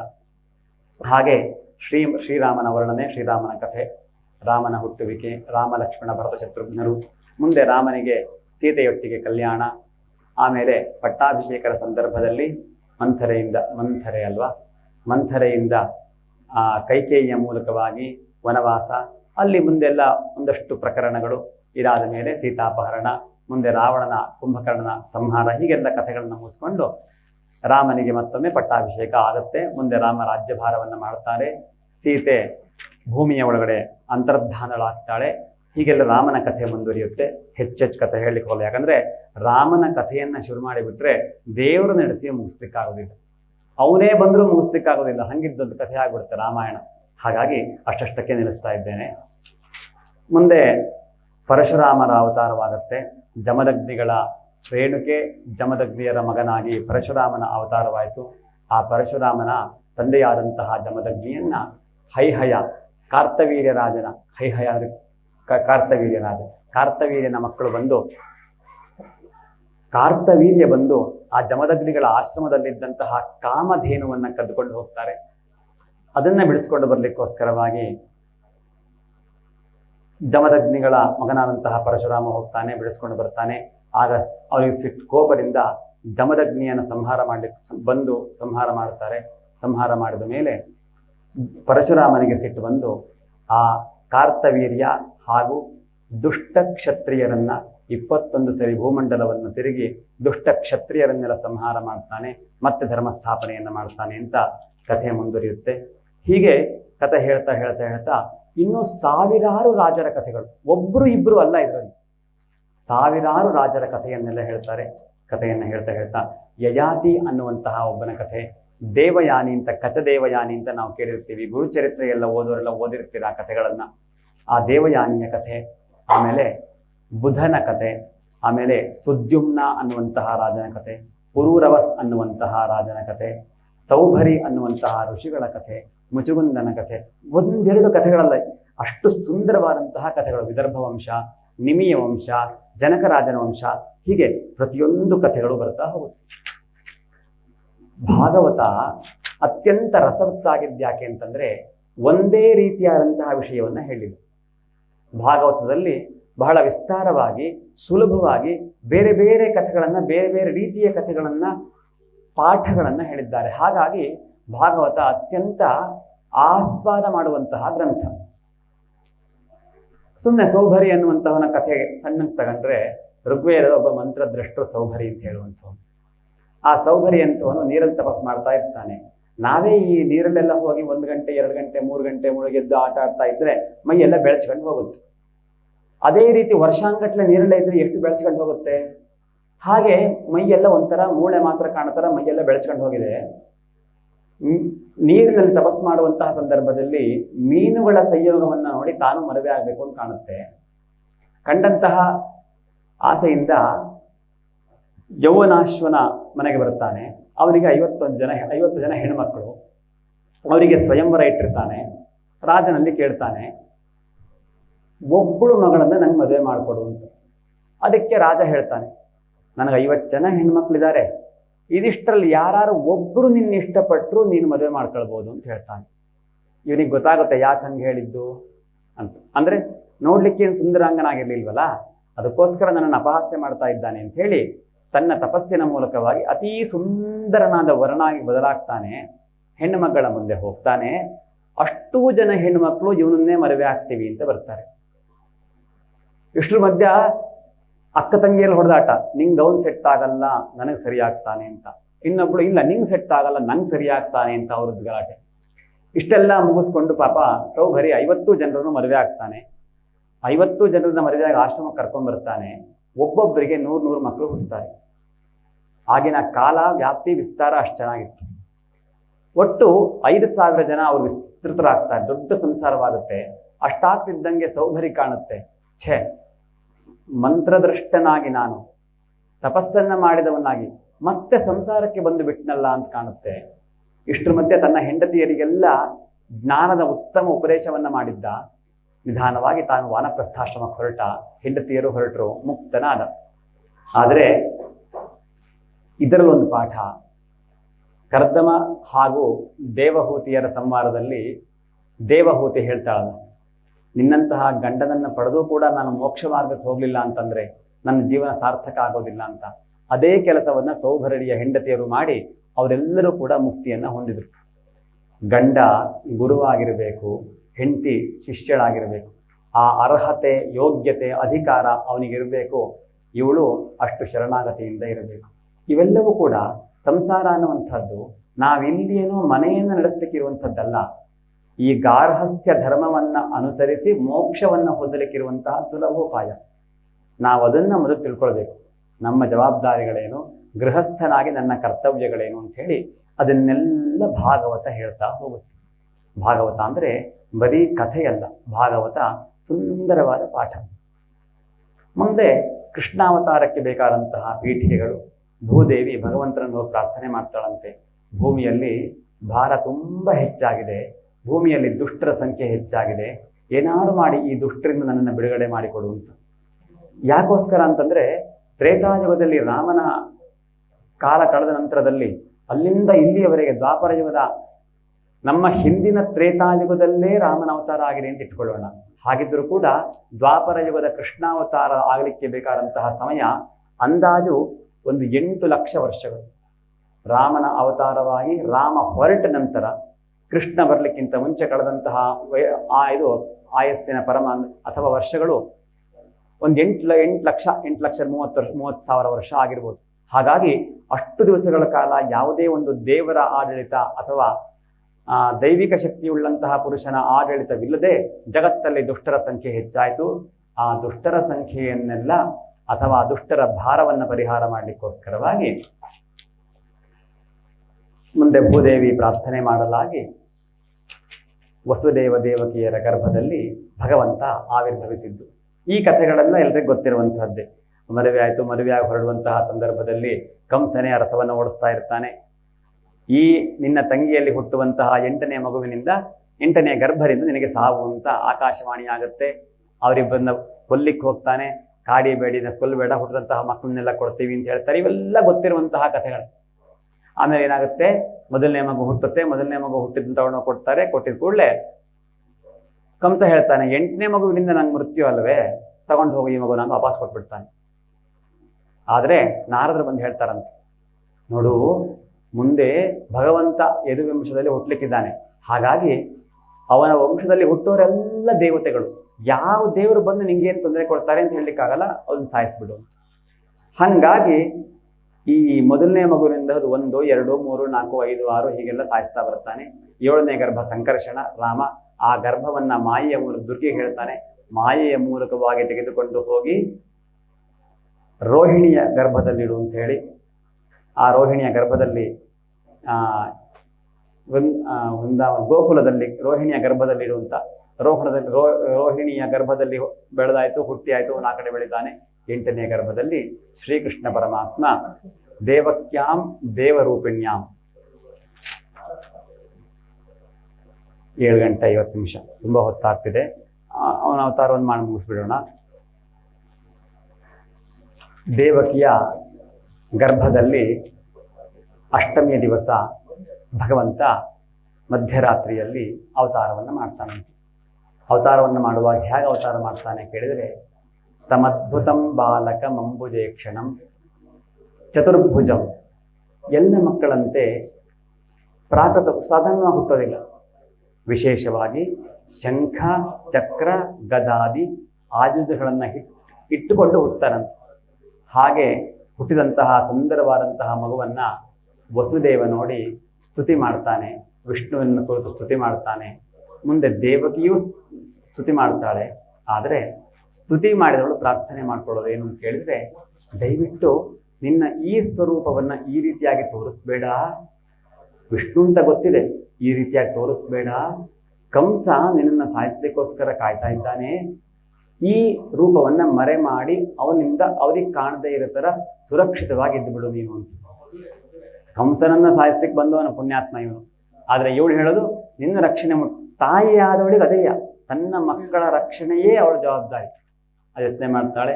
ಮುಂದೆ ಮಹಾವಿಷ್ಣು ಅವನಿಗೆ ಒಂದಷ್ಟು ಉಪದೇಶವನ್ನು ಮಾಡಿ, ಹಿಂದೆ ಒಂದು ಕಾಲದಲ್ಲಿ ಹಿಂದಿನ ಸರ್ಗದಲ್ಲಿ ಪೃಷ್ಣಿ ಹಾಗೂ ಸುತಪ ಅನ್ನುವಂತಹ ಹೆಸರಿನಿಂದ ನೀವು ಇದ್ರಿ. ನೀವು ಲಕ್ಷಾಂತರ ವರ್ಷಗಳ ಕಾಲ ತಪಸ್ಸನ್ನು ಮಾಡಿ ನೀನೇ ಮಗನಾಗಿ ಬಾ ಅಂತ ಪ್ರಾರ್ಥನೆ ಮಾಡಿದ್ರಿ. ಆಗ ನಾನೇ ಬರ್ತೀನಿ ಅಂತೇನೋ ಆಶ್ವಾಸನೆ ಕೊಟ್ಟೆ. ಆದರೆ ನಾನೇ ಪೂರ್ಣ ಕಲೆಯಿಂದ ಬರಲಿಕ್ಕೆ ಆಗದೇ ಇದ್ರಿಂದ ಆ ಜನ್ಮದಲ್ಲಿ ಕೃಷ್ಣಿಗರ್ಭನಾಗಿ ಹುಟ್ಟಿದ್ದೆ, ಮತ್ತೊಮ್ಮೆ ವಾಮನನಾಗಿ ಹುಟ್ಟಿದ್ದೆ. ಈಗ ಇನ್ನೊಂದು ಅವತಾರದಲ್ಲಿ ಕೃಷ್ಣನಾಗಿ ಬರ್ತಾ ಇದ್ದೇನೆ ಅಂತ ಹೇಳಿ ಮಾತನ್ನು ನೆರವೇರಿಸಿದ್ದೇನೆ ಅಂತ ಹೇಳಿ ಅನುಗ್ರಹ ಮಾಡಿ ತನ್ನ ಪೂರ್ವ ರೂಪವನ್ನ ಅಥವಾ ಮಾನುಷ ರೂಪವನ್ನ ಸ್ವೀಕರಿಸಿ ಹೊರಟ. ಅಲ್ಲಿಂದ ಮುಂದೆ ವಸುದೇವನ ಕೈಗೆ ಹಾಕಿದ್ದಂತಹ ಸಂಕೋಲೆಗಳೆಲ್ಲ ಬಿಡಿಸಿಕೊಂಡು ಆ ವಸುದೇವ ಆ ಮಗುವನ್ನ ಬುಟ್ಟಿಯಲ್ಲಿ ಇಟ್ಟುಕೊಂಡು ಗೋಕುಲಕ್ಕೆ ತಂದು ಗೋಕುಲದಲ್ಲಿ ಯಶೋದೆಯ ಪಕ್ಕದಲ್ಲಿ ಮಲಗಿಸಿ, ಅದೇ ಸಂದರ್ಭದಲ್ಲಿ ಯಶೋದೆಗೆ ಹುಟ್ಟಿದಂತಹ ಸುಂದರವಾದಂತಹ ಮಗುವನ್ನು ತಗೊಂಡು ಬಂದು ತನ್ನ ಕಾರಾಗೃಹದ ಒಳಗಡೆ ಬಂದು ತಾಯಿಯ ಬುಡದಲ್ಲಿಟ್ಟ. ಅಷ್ಟೊತ್ತಿಗೆ ಅವನಿಗೆ ಹಾಕಿದ್ದಂತಹ ಬಿಚ್ಚಿಕೊಂಡಿದ್ದಂತಹ ಸಂಕೋಲೆಗಳೆಲ್ಲವೂ ಕೂಡ ಮತ್ತೆ ಸಂಕೋಲೆ ಬಂಧನವಾಯಿತು. ಅಥವಾ ಅವನಿಗೆ ಹಾಕಿದ್ದಂತಹ ಆ ಕಾರಾಗೃಹಕ್ಕಿದ್ದಂತಹ ಬೀಗವೂ ಕೂಡ ಮತ್ತೆ ಬಂಧಿತವಾಗಿ ಪೂರ್ವದಲ್ಲಿ ಹೇಗಿತ್ತೋ ಹಾಗೆ ಸಿದ್ಧವಾಯಿತು ಅಂತ ಹೇಳುವಲ್ಲಿಗೆ 10ನೇ ಸ್ಕಂಧದ 3ನೇ ಅಧ್ಯಾಯ ಮುಕ್ತಾಯವಾಯಿತು. ಇಲ್ಲಿಗೆ ಚತುರ್ಥೇ ದಿವಸೇ ಕುರ್ಯಾತ್ ಕೃಷ್ಣಾವಿರ್ಭಾವ ಪರ್ಯಂತಂ ಚತುರ್ಥೇ ಹನಿ ವಾಚಯೇತ್. 4ನೇ ದಿವಸಕ್ಕೆ ಕೃಷ್ಣಾವಿರ್ಭಾವದವರೆಗೆ ಪಾರಾಯಣವನ್ನು ಮಾಡಬೇಕು ಅಂತ ನಿಯಮ. ಭಾಗವತದ ಸಂಪೂರ್ಣ ಕಥೆಯನ್ನು ಹೇಳುವುದಾದರೆ, ಅಷ್ಟು ಜ್ಞಾನವಿದ್ದವನು, ಉಪನಿಷತ್ತು ವಿದ್ವತ್ತು ಜ್ಞಾನವಿದ್ದವನು ಹೇಳುವುದಾದರೆ ದಿನಕ್ಕೊಂದು 7ರಿಂದ 8 ಗಂಟೆಗಳ ಕಾಲ ಕಥೆಯನ್ನು ಹೇಳಲಿಕ್ಕೆ ಬೇಕಾಗುತ್ತೆ. ನಾವು 1 ಗಂಟೆ 1.5 ಗಂಟೆ ಇಟ್ಕೊಂಡು ಭಾಗವತವನ್ನು ಸಂಪೂರ್ಣವಾಗಿ ಹೇಳಿಬಿಟ್ಟಿವಿ ಅಂದರೆ ಕಷ್ಟ ಸಾಧ್ಯವಾದಂತಹ ವಿಚಾರ. ಬರೀ ಹೆಡ್ಲೈನ್ಸ್ ಹೇಳ್ಬೋದಷ್ಟೇ ಬಿಟ್ಟರೆ ಆ ಕಥೆಯಲ್ಲಿ ಹಾಗಾಯಿತು ಹೀಗಾಯಿತು ಅಂತ ಹೇಳ್ಬೋದು. ಬಿಟ್ಟರೆ ಸಂಪೂರ್ಣವಾಗಿ ಕಥೆಯನ್ನು ಹೇಳಲಿಕ್ಕೆ 6-7 ಗಂಟೆಗಳ ಕಾಲ ಸಾಧಾರಣವಾಗಿ ಬೇಕಾಗುತ್ತೆ. ಅಂತಹ ಸಂದರ್ಭ ಬಂದಾಗ ಸಂಪೂರ್ಣ ಅವಕಾಶ ಭಾಗವತ ಎಲ್ಲಿ ಕೇಳಲಿಕ್ಕೆ ಅವಕಾಶ ಸಿಗುತ್ತೋ ದಯವಿಟ್ಟು ಕೇಳಿ. ಯಾಕಂದರೆ ಇಂತಹ ಒಂದು ಸಭೆಯನ್ನಾಗಲಿ ಭಾಗವತ ಪಾರಾಯಣಗಳನ್ನು ಒಬ್ಬರು ಮನೆಯಲ್ಲಿ ನಾವು ಮಾಡಿಸ್ತೀವಿ ಅಂದರೆ ತುಂಬ ಕಷ್ಟ ಸಾಧ್ಯ. ಅಷ್ಟು ಸುಲಭದಲ್ಲಿ ಮಾಡಲಿಕ್ಕೆ ಆಗೋದಿಲ್ಲ. ಆಸೆ ಇರ್ಬೋದು ಮಾಡಬೇಕು ಅಂತ, ಕಷ್ಟ ಸಾಧ್ಯವಾದಂತಹ ವಿಚಾರ.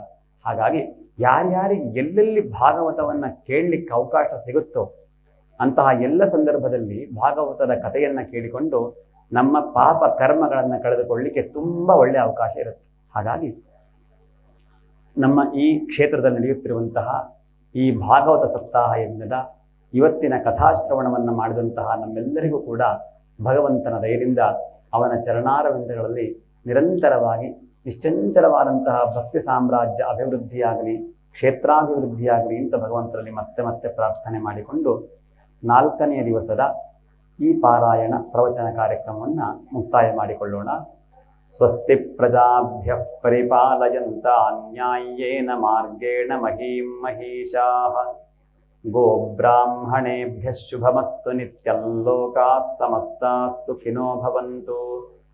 ಕಾಲೇ ವರ್ಷತು ಪರ್ಜನ್ಯಃ ಪೃಥಿವೀ ಸಸ್ಯಶಾಲಿನಿ ದೇಶೋಯಂ ಕ್ಷೋಭರಹಿತೋ ಬ್ರಾಹ್ಮಣಾಃ ಸಂತು ನಿರ್ಭಯಾಃ ಅಪುತ್ರಾಃ ಪುತ್ರಿಣಃ ಸಂತು ಪುತ್ರಿಣಃ ಸಂತು ಪೌತ್ರಿಣಃ ಅಧನಾಸ್ತಧನಾಃ ಸಂತು ಜೀವಂತು ಶರದಾಂ ಶತಂ.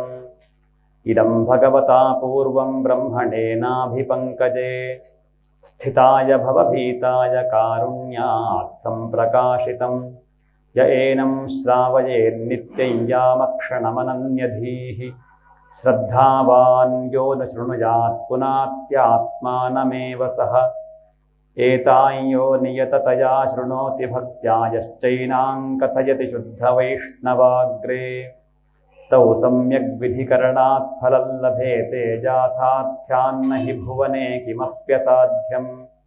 ಸರ್ವವೇದಾಂತಸಾರಂ ಹಿ ಶ್ರೀಭಾಗವತಮಿಷ್ಯತೆ ತದ್ರಸಾಮೃತತೃಪ್ತಸ್ಯ ನಾನ್ಯತ್ರ ಸ್ಯಾದ್ರತಿಃ ಕ್ವಚಿತ್ ಭವೆ ಭವೆ ಯಥಾ ಭಕ್ತಿಃ ಪಾದಯೋಸ್ತವ ಜಾಯತೆ ತಥಾ ಕುರುಷ್ವ ದೇವೇಶ ನಾಥಸ್ತ್ವನ್ನೋ ಯತಃ ಪ್ರಭುಃ ನಾಮ ಸಂಕೀರ್ತನಂ ಯಸ್ಯ ಸರ್ವಪಾಪ ಪ್ರಣಾಶನಂ ಪ್ರಣಾಮೋ ದುಃಖಶಮನಸ್ತನ್ನಮಾಮಿ ಹರಿಂ ಪರಂ.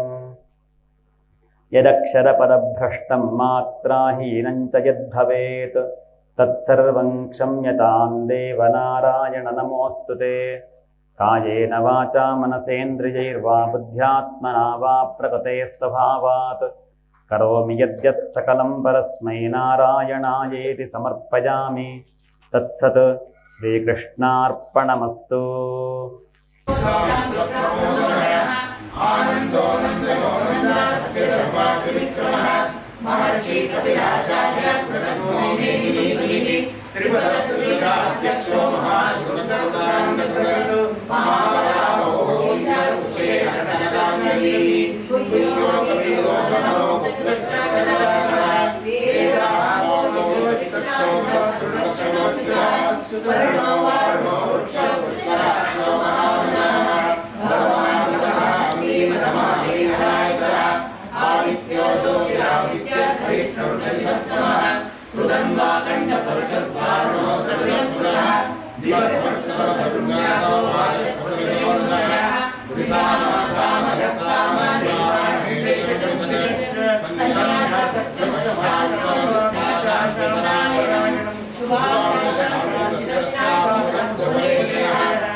ಸಂಚಯ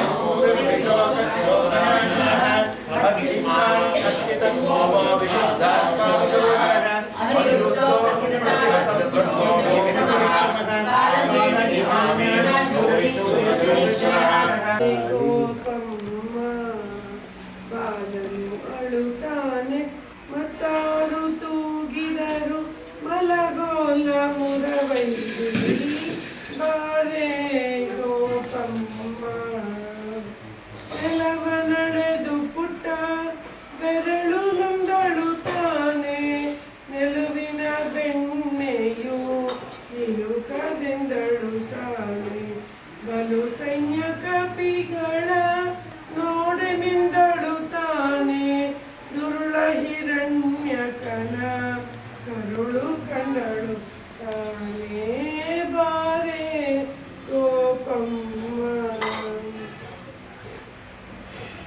ಸತಿ ಶಾಪಹರ ಸೀತಾರಮಣ ಸಾಕೇತ ಪುರಾಧಿವಾಸ ಸರ್ವರಕ್ಷಕ ಸೀತಾರಾಮಲಾಲಿ ಮೇಘ ಶ್ಯಾಮಲಾಲಿ ತಾಮರಸದೊಡನೆನ ಕಲಿಯಲಾಲಿ ಕನಕಾಮಯದ ತೊಟ್ಟಿಲೊಳಗೆ ಹಿರಕೂಲೇಂದ್ರ ರಾಮ ವಿಮಜದಿಂದ ಭವಣಿ ಸಯ್ಯ ರಾಮಚಂದ್ರ ಸೀತಾರಾಮಲಾಲಿ ಮೇಘ ಶ್ಯಾಮಲಾಲಿ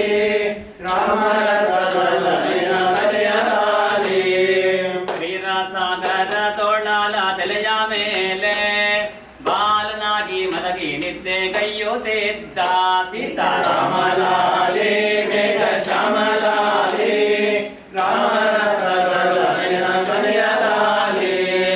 ಬಾಲನಾಗಿ ಬಲಿಯ ಬೇಡಿದ ವಾಮನಲಾಲಿ ತಾಯಿ ಶಿರವ ಪಡೆದ ಪರಶುರಾಮಲಾಲಿ ಸೀತಾರಾಮಲಾಲಿ ಮೇಘ ಶ್ಯಾಮಲಾಲಿ